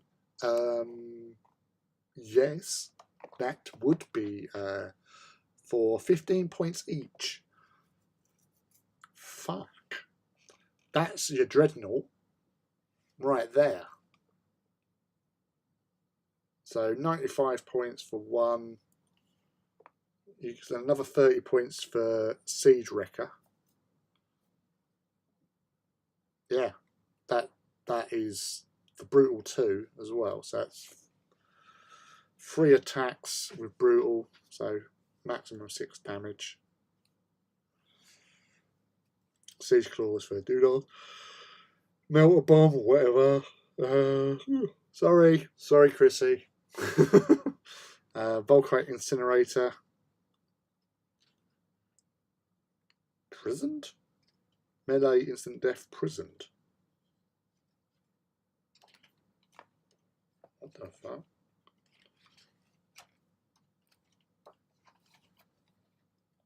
Let's check that out. Check it out now. Prisoned. A weapon with this special rule may only target models with an infantry type unit type. Sorry, model attacking with this weapon with this special rule makes only a single attack, regardless of other factors. Okay then.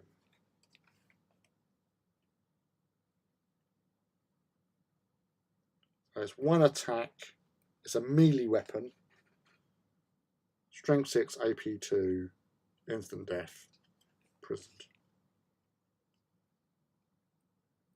Oh, okay. Right. That's a bit odd. Oh, it's going to Cyber Familiar adds 1. Oh, sorry. Cyber Familiar adds 1 to the invulnerable save to a maximum of 3+, or an invulnerable save of 6+ if you haven't got one. In addition, they allow a reroll failed characteristic tests other than leadership tests, psychic checks, and failed dangerous terrains. Cortex controller, any unit that includes 1 or more models of the cybernetical unit subtype can ignore the program behavior as long as you're in 12 inches of a Cortex controller.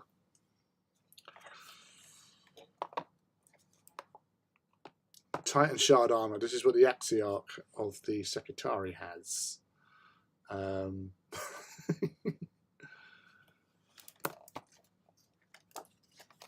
Let's just find out about the Exoshock, same as you asked. Which isn't in this, it'll be in the main rulebook.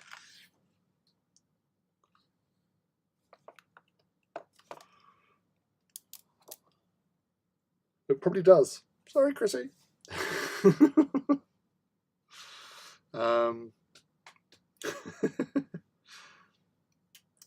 Corpus Guitari offers 4+ armor save. So that's what I think. Oh, that's what the Scutari have. Okay. Which is may reroll feel no pain damage mitigation rolls are the result of the attacks with this weapon with poisoned or red phage special rules. That's handy.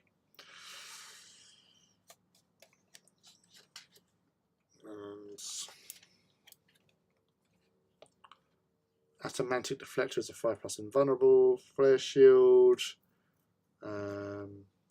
reduces front armor attacks against its front armor by 1 or -2 to shooting attacks with blast.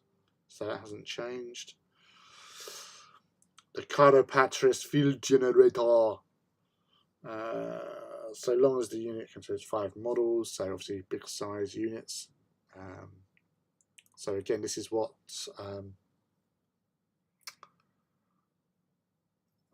Secretary have, I believe.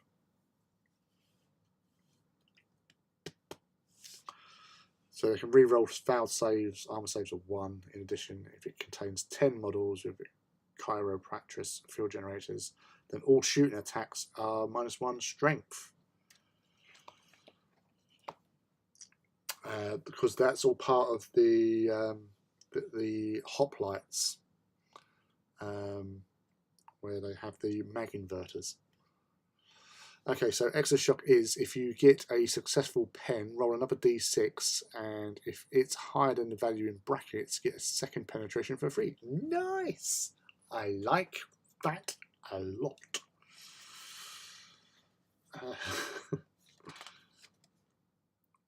Yeah, refractor fields 5+, and Mechanicum Protectivia 4+.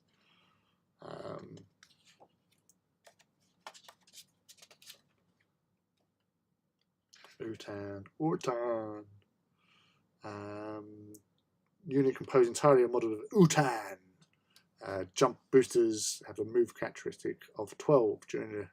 So they're like jump packs, normal jump packs, not like the jet packs.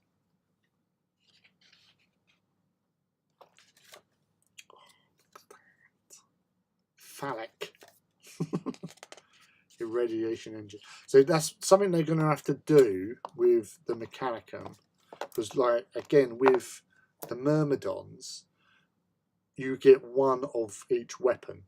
So you get one of them, you get the Volkite, and you get a conversion beamer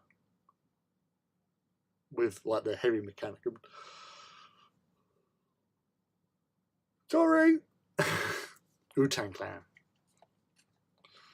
So you've got to be able to. They've got to either have the options so you can actually have all the same stuff, because you're not going to be buying lots of them to bloody change over to the other bits. Like if you wanted to have 3 irradiation engines, for example, you've got to buy 9 Myrmidons. Well, 3 packs of Myrmidons. But gosh. Jinsight. When making shooting attacks, Jinsight reduces the benefits of any cover saves the unit has by -2. A 4+ becoming a 6+, and 5+ being ignored entirely, and so on. Nice. Infiltrators may not be set up within 24 inches of the units with this special rule, regardless of line of sight. Fuck yeah. That's why I like Phalanx. Because you ain't sneaking up on me, Irad, for days.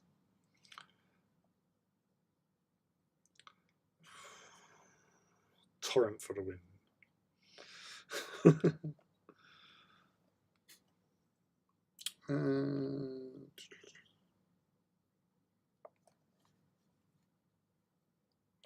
Molecular dissonance was something we saw. Any to hit roll 6 made by the weapon special rule wounds automatically. This special rule has no effect on models with the Primarch of vehicle. Boo!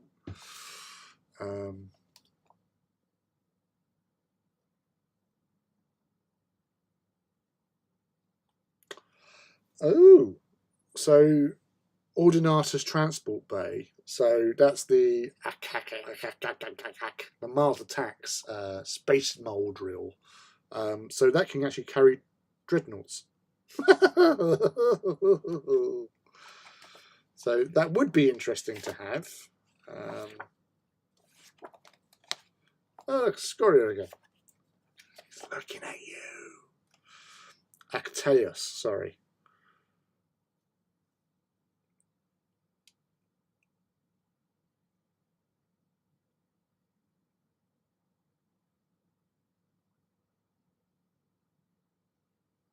Okay, that makes no sense.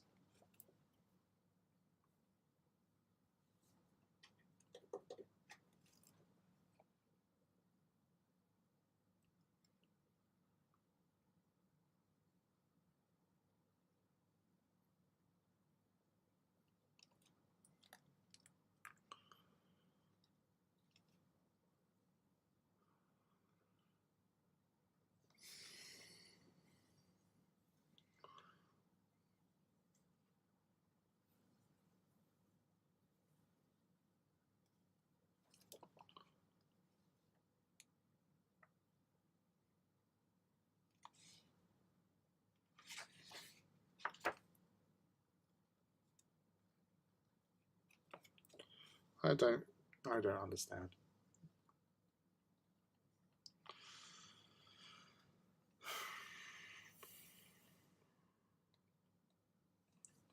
Something else that's an ordinatus that we don't know about?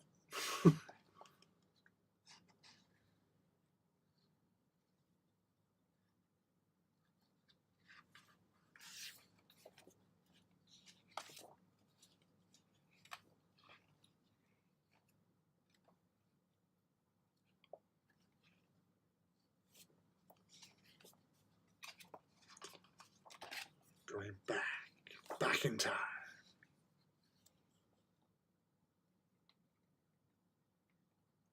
It's not that then. I was just checking if the Triaris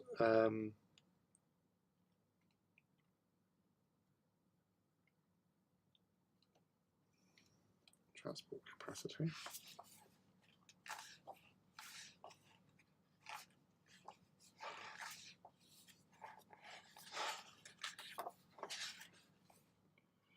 Transport capacity 42.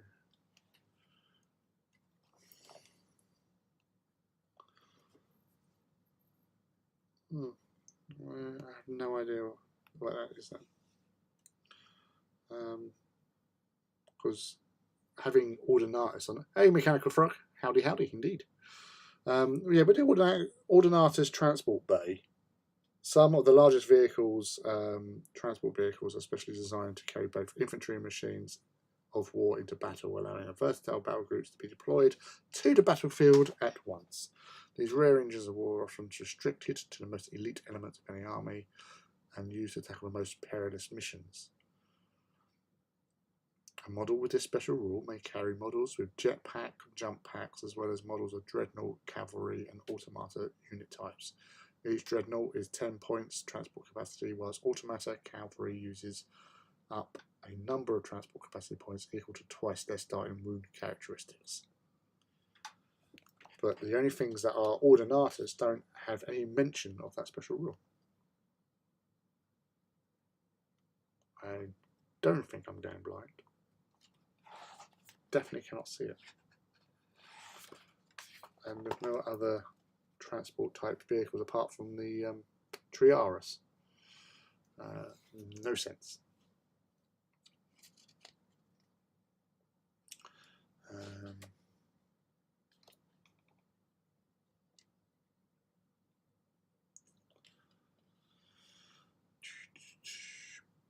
Destructor. Now we know what destructor is. That's big nasty stuff.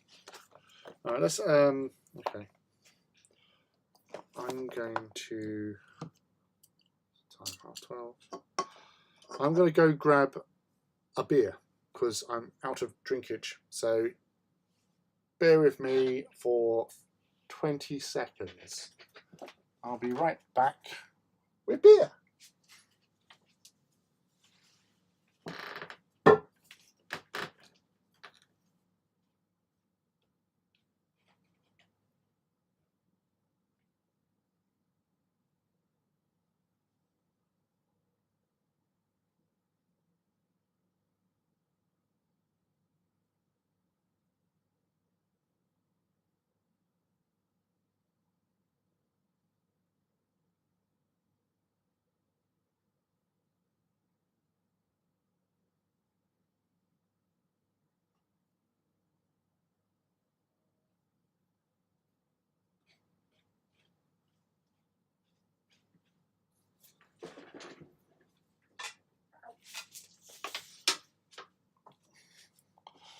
The mission was successful.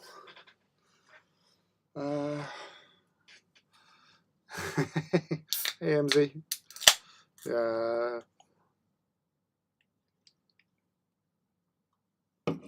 Page 124.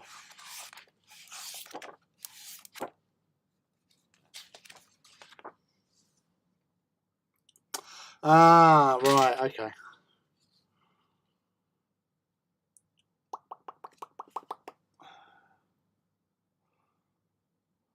All right, yeah, so, okay. Because it wasn't on the data sheet. You would expect it to be on the data sheet telling you that, but then obviously if it's going to have additional rules, then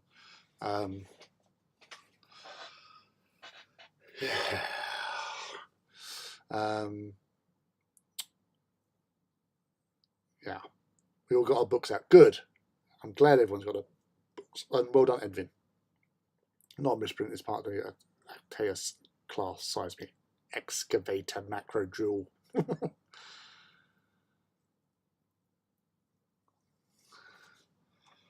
Oh yeah, that's a fault. The new Wednesday Adams thing, because that does look actually quite fun.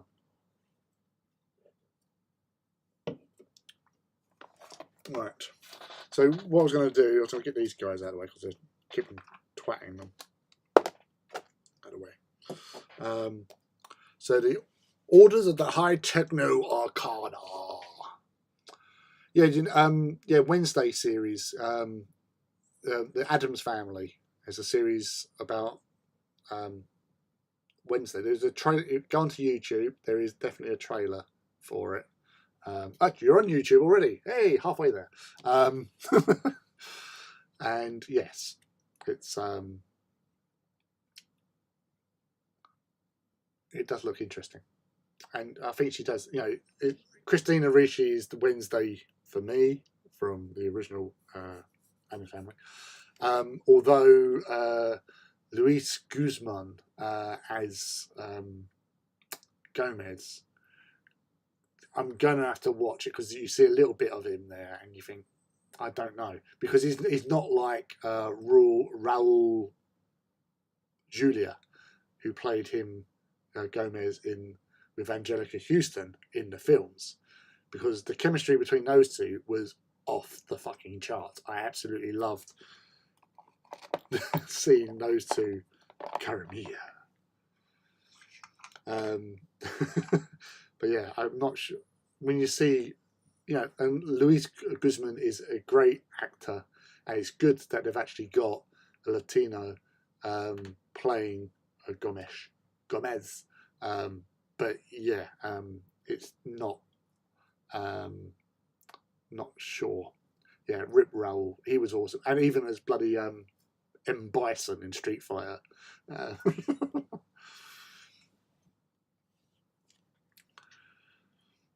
Yeah. Nobody tortures my brother. Yes. Right. So the several orders of high techno arcana. So if you've got a Archmagos Prime, you can choose one of them. So you start with Archimandrite. At the pinnacle of the Forge World's intricate web of power and fealties sits the Archimandrite class. They who have risen above the supreme power in their hands are entrusted the secrets of the lost dark age of technology, its treasures and secret sins. At their will does the vast power of the Forge World march to war, whether it's under the banner of the Emperor or the War Master. They are rulers in their own right. So, for those of you who have read or listened to the Siege of, not Siege of Terror, sorry, the Horus Heresy series, the book Master of Mankind, you are introduced to Archimandrite, where Archmagos, or Fabricator General, sorry, itchy bit, Kane instigates the protocol to create a Archimandrite who takes charge, strategic operations of the entire sort of Mechanicum effort within the webway, and was pretty formidable with what they're doing until certain things changed, programs, and it went a bit batshit crazy for a little while.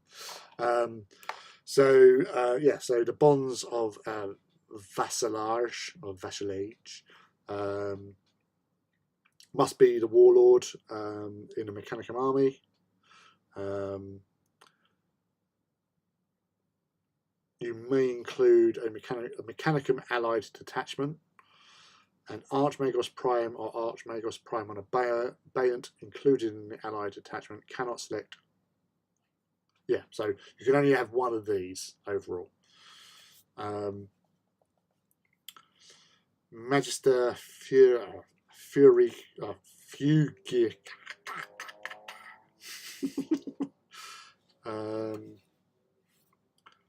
Model with the rule can have cyberphagic arcana from those available to it. Master Techromancer. Models with Battlesmith special rule in attachment that includes a model with this. Add the following effects. Apply to units and to the vehicle, dreadnought, and automatic unit types targeted by Battlesmith. Until the end of the shooting phase, the target unit may make shooting attacks against a ballistic skill of the model with them that successfully used the Battlesmith rule. Okay. So if you're, so basically if your Archimandrite is in a unit and it has the highest ballistic skill, the entire unit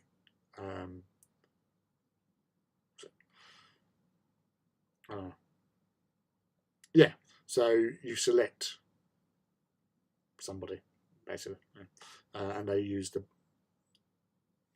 ballistic skill of the model that successfully used the Battlesmith. Until the end of the shooting phase, the target gains powered machine spirit special rule. It can only be applied to vehicles, so fair enough. That's that.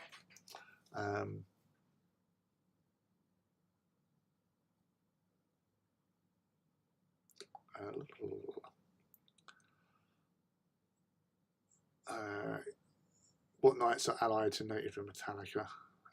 Sometimes it takes a few episodes for that to settle in, but I found Crast, yes.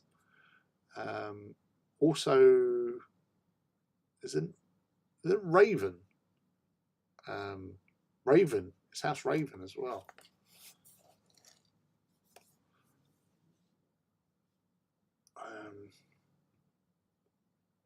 I only just saw a Land Raider Proteus post from the Heresy Thursday, but I'm super confused. I don't remember the Land Raider Proteus having front sword ranks before. There was a version, I think. There was two versions of the Proteus. I'm sure. Well, it has them now. Looking forward to mechanical models. Very well. You are the mechanical frog. It would be rude not to otherwise. Totally not an AI. TM. No. Frankie Floaty Bloaty has been dirtied. Oh, that sounds so wrong and yet so right. House Crast, House Raven, House Alakar, House Von here. No, it's Frankie Floaty Bloaty. That's the official new title now, Chrissy. And Heed Paints is finished. So Heed has been doing a model for the Legions.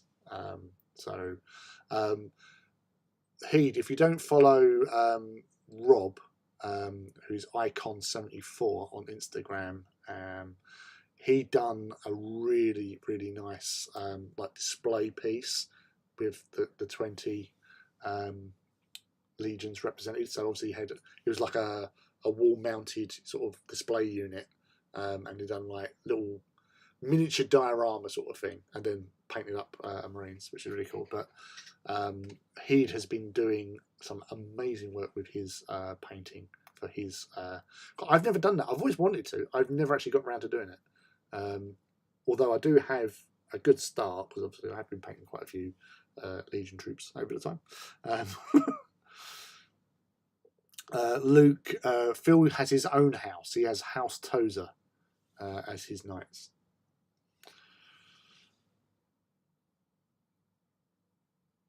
I love that it has them now. Yes, because you either have the extra las cannons or you have the little droppy bits.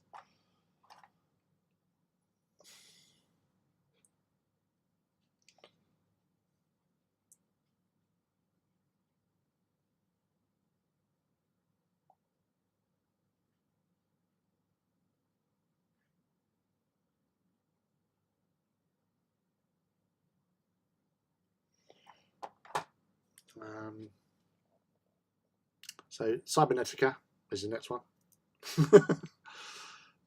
Yeah, so this is what you mean. So with your Archmagos, that's where you're going to get Castellax to have line, which could be handy because they are a troop choice. Credit where it's due, mate. It's a really good little project that you've been doing. I've been loving the little updates you've been posting up in the Lofts Discord.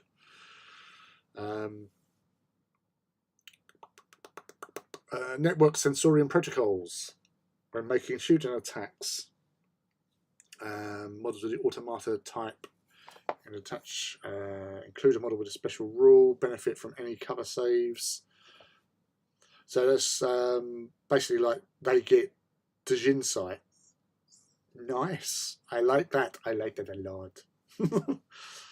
Preservation protocols, a model with a special rule gains Patris Cybernetica special rule. In addition, when joined to a unit with the automata unit type, any wounds which would be allocated to the character with precision strikes or a sniper may be allocated to the automata instead first.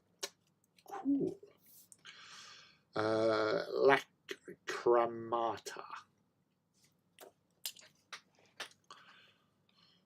So these are the guys. If you're going to field lots of thralls, these are the guys that you want really, because they're the master of thralls and servitors.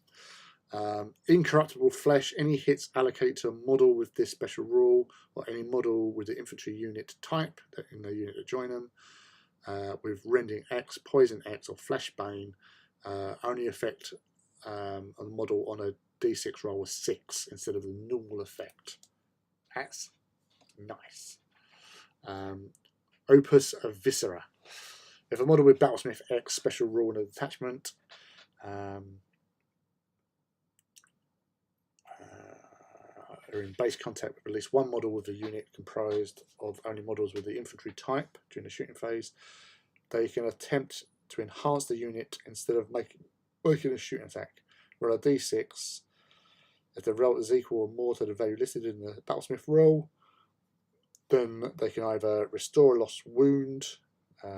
This will not return a model that has been previously removed from battle. The unit may immediately move a number of inches equal to twice the initiative characteristic of the majority of models in the unit. This is not running, and therefore, if the unit did not run in the movement phase, it may still make shooting attacks and declare a charge as normal. And the Sanguine Hook is a different rule. A model with a special rule gains Ephemera, Lycromata, Cyberphagic, Arcana. Can't choose anything else. The Macrotech Arcana. The Lacrimata, you mean? Yeah, the Lacrimata. That dude.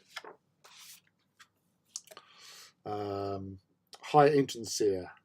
Tech Priest Auxiliary units.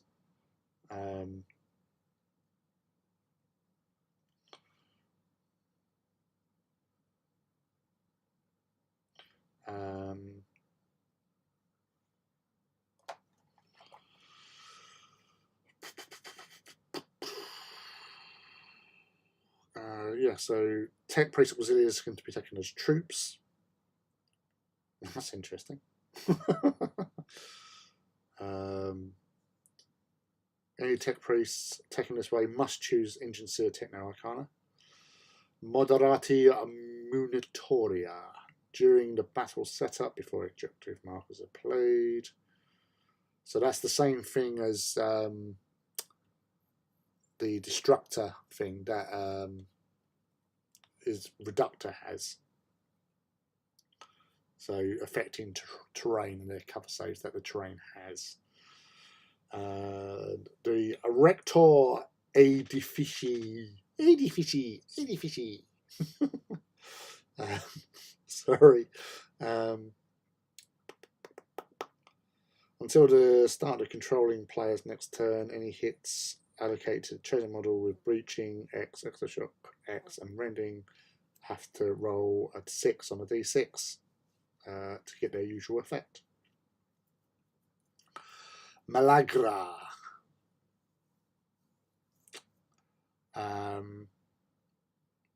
Ictus in side di. Any models with a character unit subtype attachment with a special rule may upgrade a machinita array or servo arm equipped with a built-in. Yeah, so basically servo arms and machinita arrays, you can have a prehensile data spike for plus 10 points, which is what I was going about earlier on, because that's the little spiky thingy that stab people with.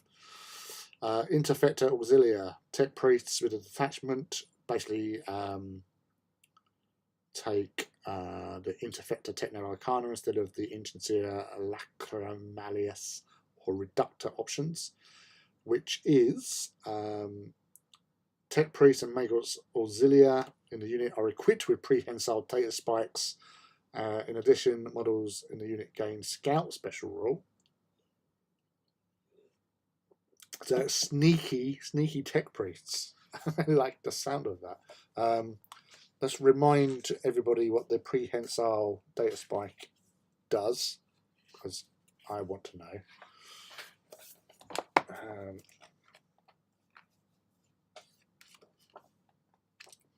So it's strength 5, AP 4, but it does have breaching of 4+. It also has Merger Strike of 6+, and a reach of 2. So that is quite cool, characterful as well. I like the sound of that. Also, there's Sacred Mission. A single Acuta Magistarum, which is the assassin dude in the elites, in a detachment that includes a model with a special rule, may be taken as a HQ choice. A unit taken in this way loses Hunter Killer. Oh, that was quite fun. But instead gains the Scout and Court of Executioners special rule. Note that this is a 0-1 choice, and if taken as a HQ, another Arcuta Magisterium unit cannot be taken as an elite choice, or vice versa. So, okay. The Court of Executioners rule.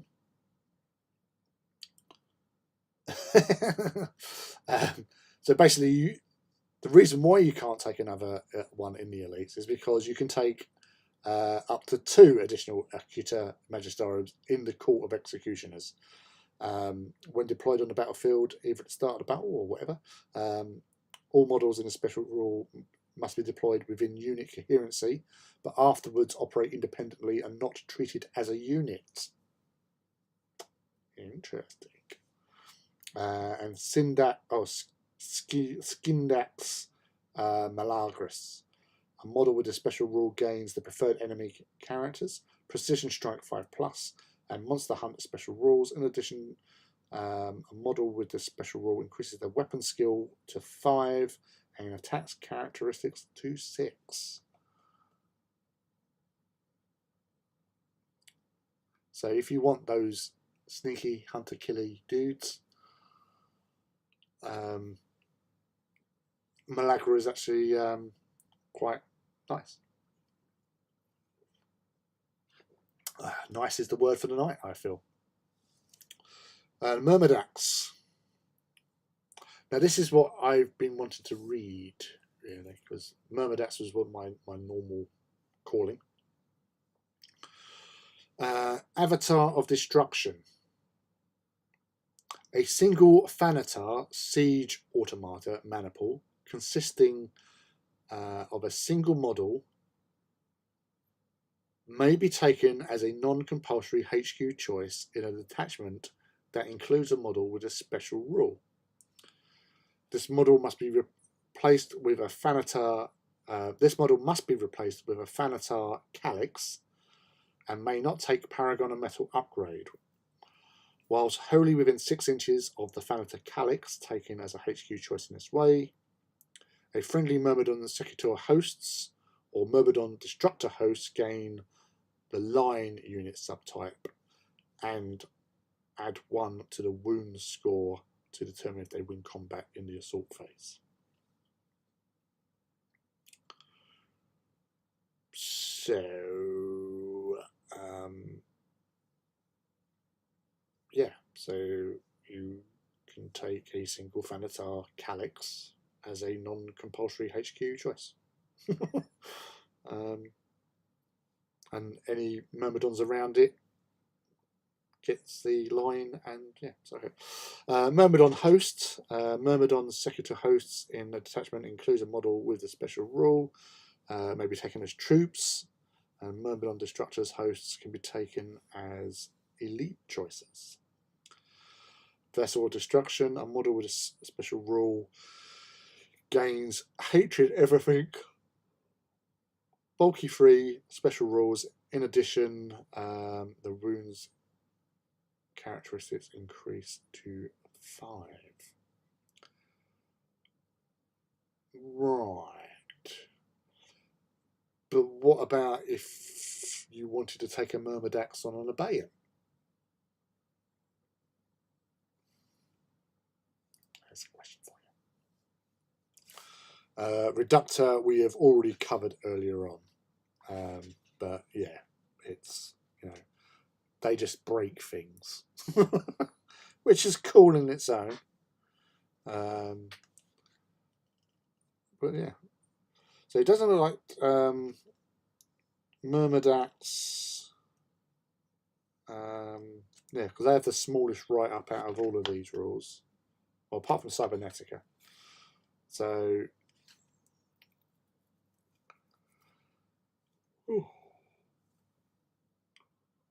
I don't know if I would use. I don't know if I'd use Myrmidax no more. I just don't know. Although I could have a fan. Well, I've got a Thanatar Calyx. Seeing as I've got 3 Thanatar Cava, so I could just use that as a non-compulsory.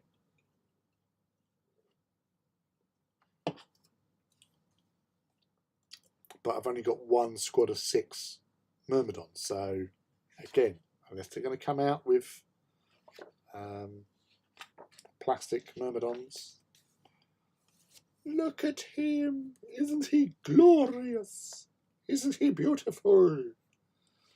Look at those snips. But it's fun because you get to paint 1 of each legion.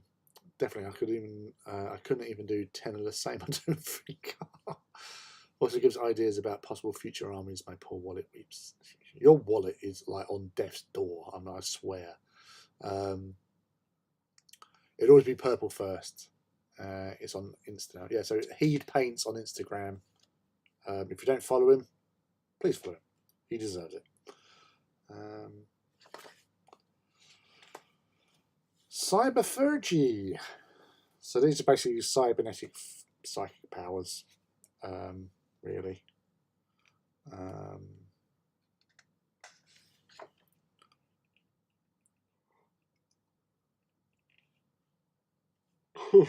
Yeah.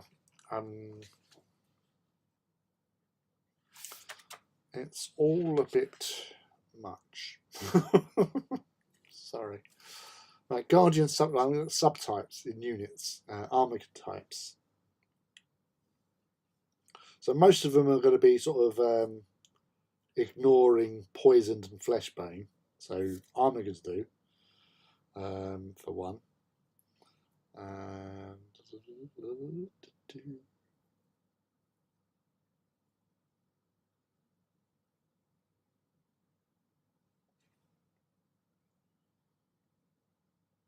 Cybernetica unit subtype can't make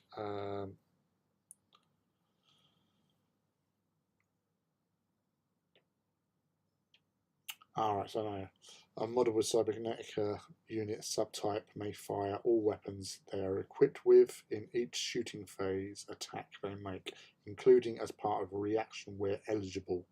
This rule on its own does not allow units to make reactions.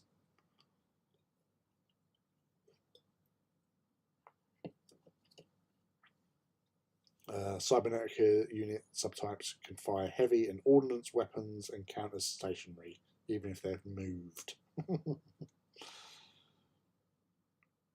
Models with Cybernetica ignore penalties for initiative characteristics when charging to or through difficult terrain and dangerous terrain. That's quite scary. 99 all, been awesome as always. Finished Derek the War Master, so off the bed. Yep, sweet dreams, buddy. Thank you for joining us. I run my own house based on a family name. All my engines are named after UK battleships, and the colour schemes are based off my family coat of arms.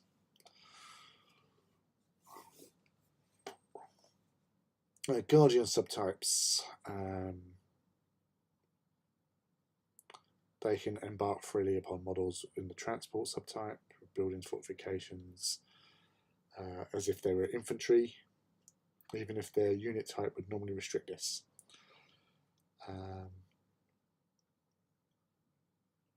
Units, including models with Guardian subtype, may be joined by friendly models with the character unit subtype or independent character.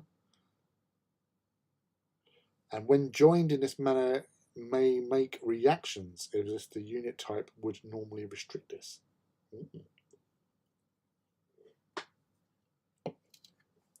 Because they do carry firepower.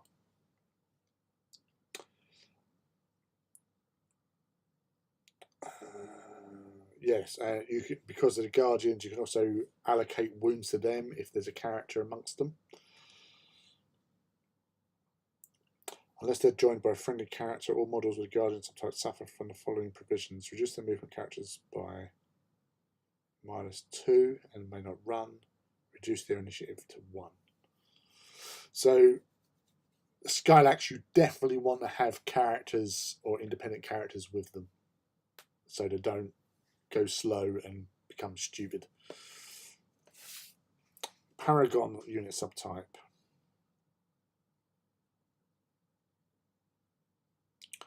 Are not affected by special rules that negatively modify their characteristics, other than wounds or hull points.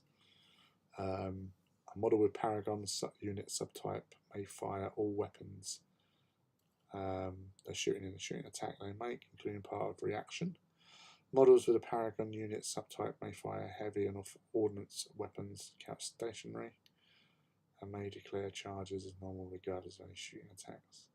A unit that contains a model with the Paragon unit subtype may never be joined by other models. So that's basically if you've got Paragon metal going on. Unique unit subtype.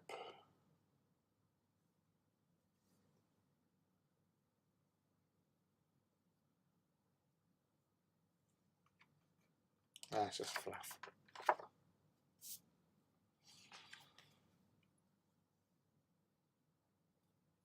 Knight stuff, Seneschal, Arbalesta, Aspirant, Octella, Dolorous, Implacable, Ulan, and Preceptor. So, like before, you used to get in Book 4 Conquest, I think it was Conquest. Was it Conquest?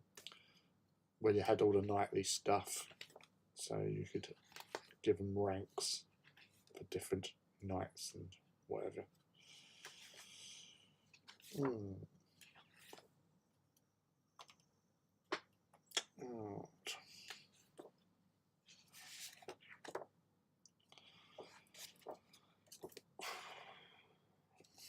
Well, we covered the majority of stuff, apart from Titans and Knights, which is always good. It's quite an interesting book. I'm liking some of those weapons they've got in there. Radiant weapons, hello. They're going to be fun.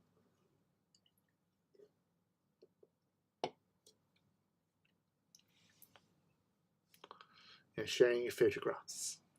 But yeah, so that was pretty much everything of import.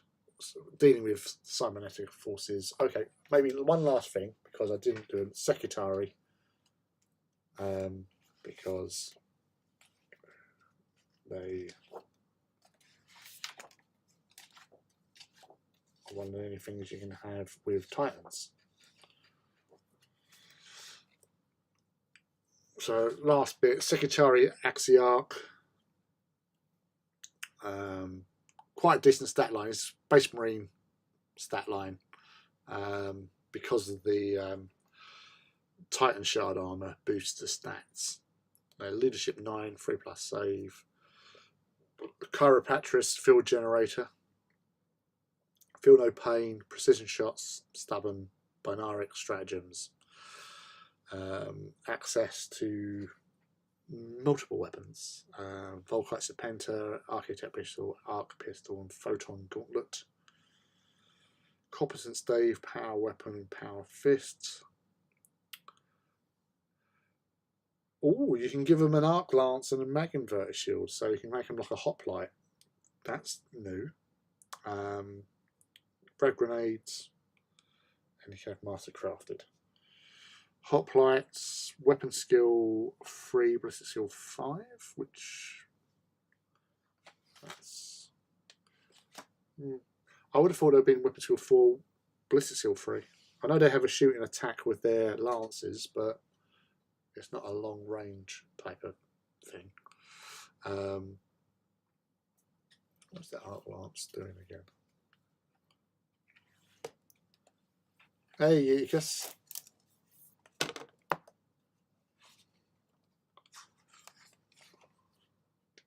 I'm sure we can sort something out, Ivy.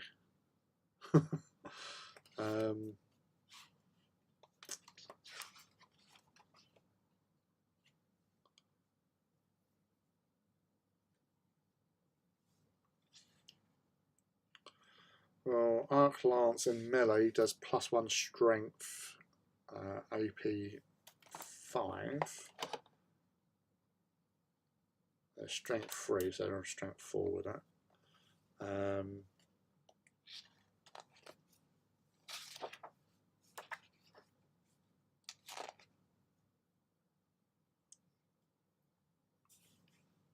An Arc Lance, strength 6, shooting attack, 12-inch range, AP 5, assault 1, disruption 6+.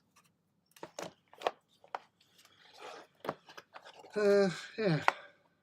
The Alpha can take a Radiant Pistol, a Volkite Serpenter, or an Arc Pistol. You can stick them in a Triorus. And have Red Grenades, or an Arc Maul for the Alpha, or Power Weapon. Pelsdas Phalanx.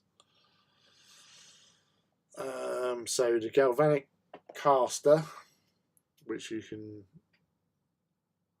it comes as Flechette and Ignis ammo as standard, but you can upgrade to Hammer Shot. Yeah, so 5 points per model. So it'll be another 50 points, but Hammer Shot is definitely worth it. There's strength 4, AP 3 at 30 inches.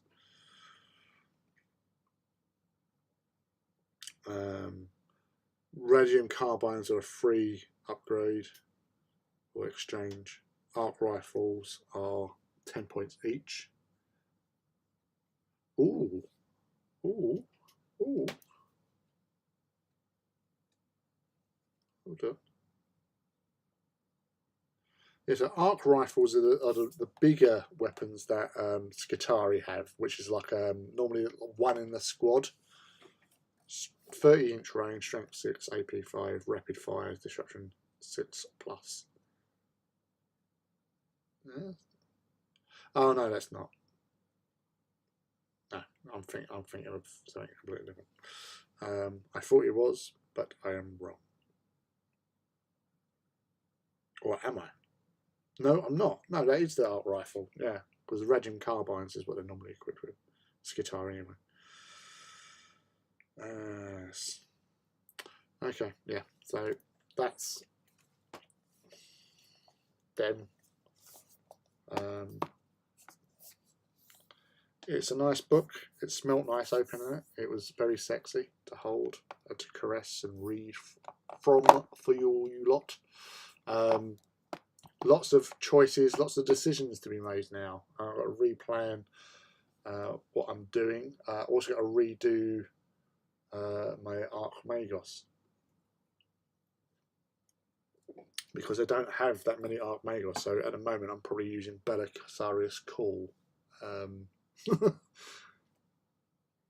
as you would.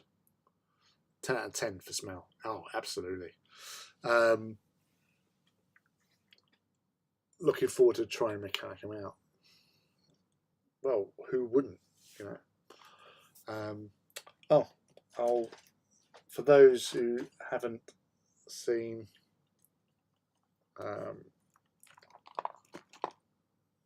let's have a flyby. So this is what I've been doing for the last 2 weeks, really.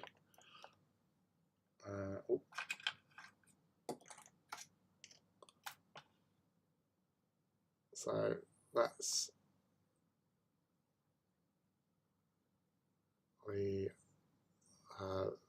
Lernian Terminators. There's the Praetor dude. So bring him to the front. He's over there.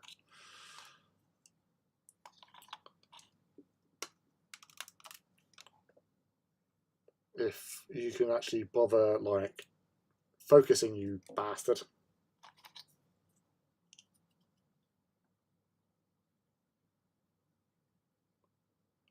So he's going to be a champion.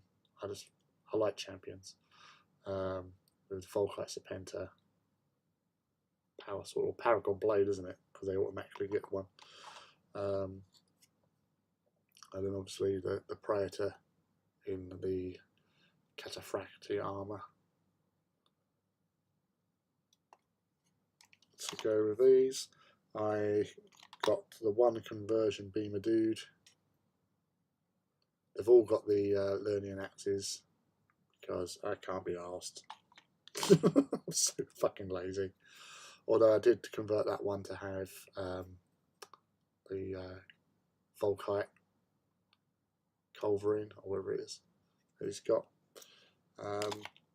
So yeah, they've all got Volkites anyway, but all Volkite for the win. So yeah, that's them dudes. That's my. This is my original Praetor. I'm redoing the handle because I lost the actual tip of the handle. So this is off of a plastic kit which I'd pinned. I've got yet to paint. I've painted it, base coated it, and put lead belcher now. I've just got to paint it as a proper handle now. But yeah, so it's the old one of the master Astartes captain dudes. If it could focus, oh you bastard. So this was Captain Domitarian, was my original loyalist captain, or Praetor. But Power Fist, and that'll probably be a Paragon Blade, because why not? Give me the options to kill people, because obviously with Emperor's Children they have initiative 2 Power Fists because of their abilities of getting +1 to initiative. So yeah, so he was something I was going to be working on,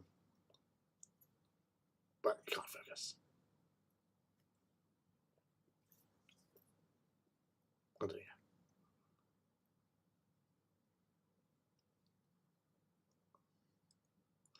Although if I did get hold of one of those, what was that? Those Chaos Marauder heads. There's one that's very beardy, so it's obviously based on me. I could get hold of him and swap the head out, but to represent me, because I'd like that. You know, I'm vain enough to accept that sort of responsibility. These guys just needed to be have their uniforms repainted for Fire Wasps, which would be black, because they wear black. But yes, that's all the stuffing I have available. So yeah, I'm gonna leave it there because I'm tired. Be honest with you, I am tired. It's been a lot of reading, a lot of talking, but there's been a lots of fun. I've been really enjoyed tonight. Um, Wednesday was Wednesday. There wasn't, you know, I wasn't in the right frame of mind. I don't think, to be honest, I wasn't very lively, and that starts playing. You know, when I'm being quiet, I start getting worried that I'm being quiet, and then if I had nothing to say, I was not in the zone. I was not in a good presenting place at the time. So today is actually really, lots of yawning. I know. I'm getting old. I'm old and grey. Look at that. Look, grey. My cousin it. There you go. Oh, my hair smells lovely. I'll tell you what. That's a lovely smell. It's well maintained hair, people. Anyone who's met me has smelled my hair. It's nice. Oh, no worries, son. It's always lovely to have you and your sister around, and everybody else. Your Uncle Rob, your Uncle Phil, Eutychus. You know, he's swooped in. Mac 10, been and gone. You know, Chrissy, Crystal as well earlier on. Of course, the Mouse, the Master of Assassins, and MZ as well. Oh, shut up. Oh, we're all old and grey. I'm older and greyer than you. But no, it's been lovely having you all here hanging out, and it really has helped. I was in a little bit of a slump. And I know I haven't done any fucking hobby tonight. I've just been talking about this new book because that's all I was going to do. I never knew it was an option. The parents of my kids at preschool are about my age, about the age of my sons. Yeah, old. I'm old but not great. No, you're just a freak of nature, you beautiful bastard. I've been at 60 plus on the inside since high school. That's the thing. It's like I've been right. Here's a little bit more of an insight to my youth and my mum, who's a big character in my life. Bless her, who's no longer here. So think yourself lucky, because she would torment you. With stories about me or something, or other stuff, of shopping. She used to just ramble, like, you know, obviously I took that from her. But she was into spiritualism and going to what I like to call ghosty meetings. And when I was at school, because she'd been to this, she used to go to this Eileen in Romford. So I used to go. I asked her, so can I go along? Because I was interested to find out, you know, what it was all about and what they could tell me, inside information and stuff. And I met this Eileen. I was 15. I'd come out of a mock exam and gone to Romford with my mum. And I walked through the door, and the first thing she said to me was, "Have you ever thought of being a hairdresser?" At which point I thought, "What the fuck are you on about? I want to be a graphic designer. That's what I wanted to do because I like drawing." Yeah, so obviously didn't become a graphic designer, but I did become a hairdresser. Strangely enough, maybe that was an acorn that was planted in there several years later after I'd failed my resits in a really bad way. I even sat the exams and still found them, even though I sat them and they marked me as absent. Go figure. But yeah, it was interesting. But the reason why I mentioned her is because where you said about being 60 plus on the inside, she said then that I had an old head on young shoulders, and that is one thing I've always. I even know myself. I've been older than my years in a lot of respect and ways. But at the same token, I'm very young as well, young at heart or whatever. Silly profession, says Phil, the other former hairdresser in this chat. So yeah, I actually cut someone's hair when I was at ADB's birthday party the other week. A friend said, "Oh, can you cut my hair?" And I went, "Okay," because I haven't cut a woman's hair apart from my daughter, where I just do a little trim, straight down, take out the split ends and all that sort of stuff. I haven't cut a proper woman's hair in a very long time, because all I've been doing is obviously doing my own sort of shaving around the sides and stuff, or my son's hair where I cut his short back and sides. Very straightforward for guys, but women, you've got to do a little bit more effort, sort of thing. So yeah, I did that on the Saturday morning while still sober, and it was yeah. It's probably also the reason why I'm suffering from sciatica at the moment, because I do recall at one point I was leaning against, because we was doing this outside, because we was doing a cut inside of Aaron's and Katie's house. So we went outside and had a friend, Sarah Ann, was sitting down in a garden chair, which are normally lower than the pump chairs you have in hairdressers. So I was bending over quite a lot, moving around and stuff. But I did it, and she wanted it off her ears, and I did say to her, "Look, I'll take a little bit off the top, but I'm not going too crazy." So I only took about half an inch, if that, really. It wasn't because she has very short hair at the moment, because she's in recovery from breast cancer. So she took all her hair off because of the chemo, but it's growing back now. But I didn't want to go too crazy with it, so I only took a little bit off there because I was really shitting myself. Because the last thing I want to do is fuck up a friend's hair. Guys are piss easy to do. Women, you've got to do it right. But I was actually quite impressed with how it turned out at the end. But I've been paying the price ever since, because my back and the sciatica was the worst part. Yeah, princeps is a better occupation. I think I should get Phil to cut one side of my hair and Lee to cut the other, and see who still got it. That's inciting a challenge. I used to curly hair. You can get mine. The Swedish term for that, illgammal, small old. I like that, illgammal. That's pretty cool. That's always like a dwarven name as well. Illgammal. Women's haircuts are so fucking expensive for a trim. Yes, because they play on the fact that women take more care of themselves, where guys really don't give a fuck half the time. Don't mess with the Zohan. I really don't care about my own self. It grows so damn fast. It's no big. It's so big.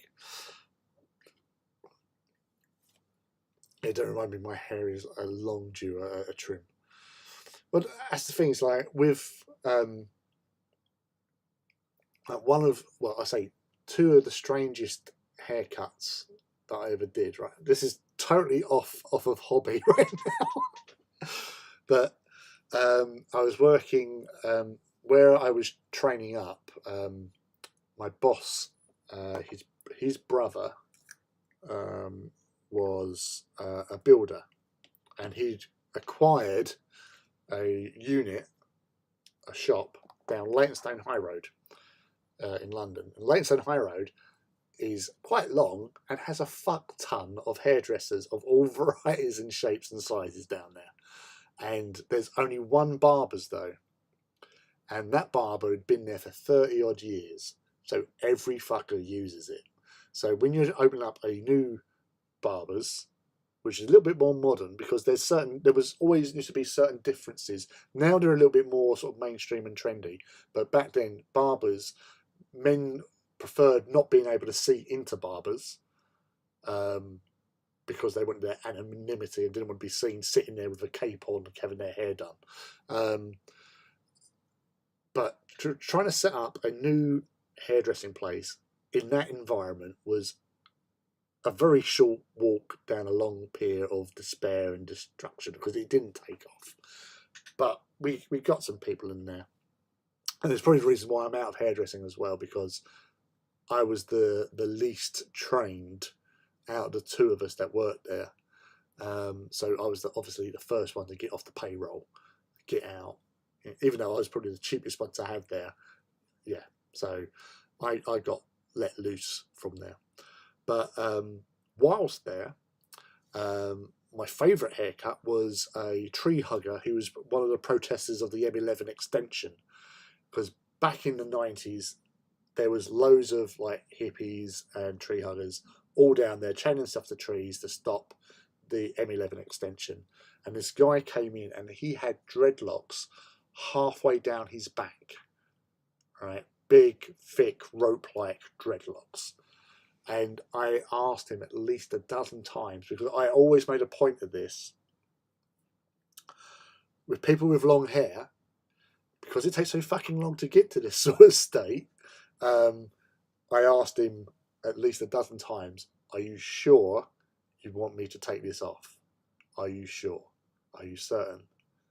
You know, just make him look at it. Are you going to be happy with me doing this? Because I didn't want to commit to cutting, because dreadlocks are a fucking beast to try and cut off anyway, especially if somebody's been up a tree padlocked to it.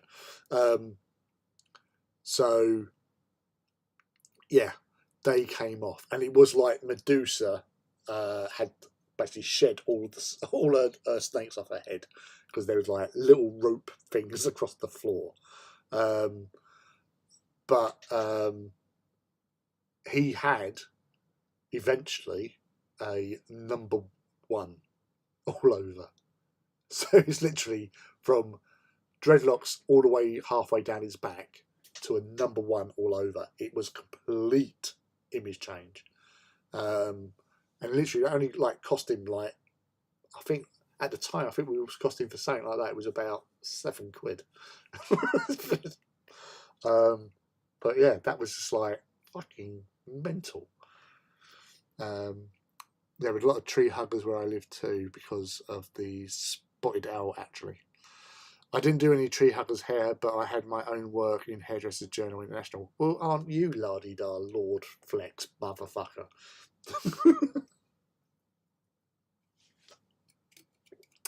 I didn't. I went below the radar. I was like, you know, I was hip and trendy. I was on the dark hairdressers net. I don't think that's a good thing, actually, thinking about it. But well done, you. See? You're always moaning at me about, like, you know, not being on Warhammer Community, but, you know, you was in Hairdressers International Journal. So that's probably more prestigious.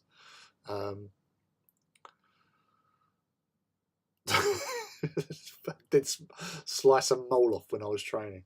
I didn't do that. I think I caught one person with the clippers once, and they didn't even notice. You know, and that's, you know, because that's scary to me as a young barber, but they didn't feel a thing. And I went, oh, you seem to have nicked you there. Well, did you? So, oh yeah, well, something there, sort of thing. So it's all sorted. My favourite thing was working with cutthroats, because obviously the training with cutthroats was traditionally a balloon with shaving cream and not burst the balloon. But I just like the way I held the cutthroat, like, get it around the sides, down the back, a little scrapey noise that you make, and you know, people liked it because they felt cleaner, especially when you're doing a tidy up around the back and sides. It's a euphemism. Mutters about Warhammer Community.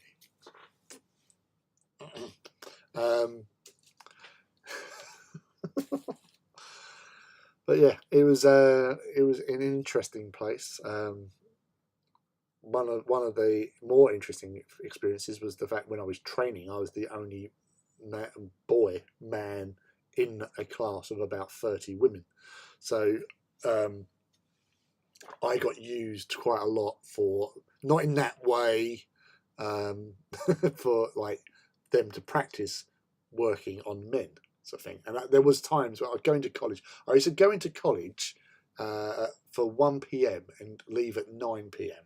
because that's the way college was for some reason. But there was several times when I was basically just technically a model. And I remember having, in one day, I had 2 conditioning treatments, I had a tint, and I also had a perm. So it was fucking curly whirly. So yeah, that was just one day's of graft of me turning up and getting my hair felt up. Yeah, so that was my life in hairdressing, really, just getting used and abused. Man, my mum didn't know how to cut a little girl's hair when I was a kid after having all boys. Of course she did it at home. Lee of constantly changing hairstyle. It was just say, like, you know, I had an oil treatment, oil conditioning treatment, then a different conditioning treatment, which I can't remember what it actually entailed, but it was a conditioning treatment, as I say, and a tint, and then a perm, which was quite weird because that obviously all affected how the perm set as well. But yeah, and the tint came out sort of. It was meant to be sort of blonde, but it was more of a greeny blonde sort of thing, you know, like fool's gold. So, because they never, because to get a really good colour, you normally would have to bleach it and then apply the colour. But no, not doing that. No, not with my dark blonde, sweet smelling hair. Yeah, so yeah, it's bedtime for, I think, a lot of us. So, well, it's definitely bedtime for me anyway. Because work tomorrow as well, and I'm exhausted. I do think girls tend to get their hair done more because it's more really pleasant thing. Yeah, so that's why I was quite popular, because my effleurage and petrissage, which is the different styles of washing hair, the hair massaging sort of the head. I had my own clientele customers to come in and ask for me to do it because you got a good scrub for one. But I cured people's headaches. I'd even made several women so relaxed they actually fell asleep. And I gave up talking to them because there's no point; they were going to fucking drift off. But anyway, that's it for tonight. Hairdressing, hobbying, mechanicum. You won't find this content at any other place in the known universe, and that's a Lily guarantee. Love you all. Thank you all for hanging out. Should be back on Wednesday if you're about and you've got nothing better to do. Come join us for another hobby hangout. I'm sure we can find something to do. But until then, I hope you all have fun. You all keep safe and all keep hobbying. So, peace out. Night night.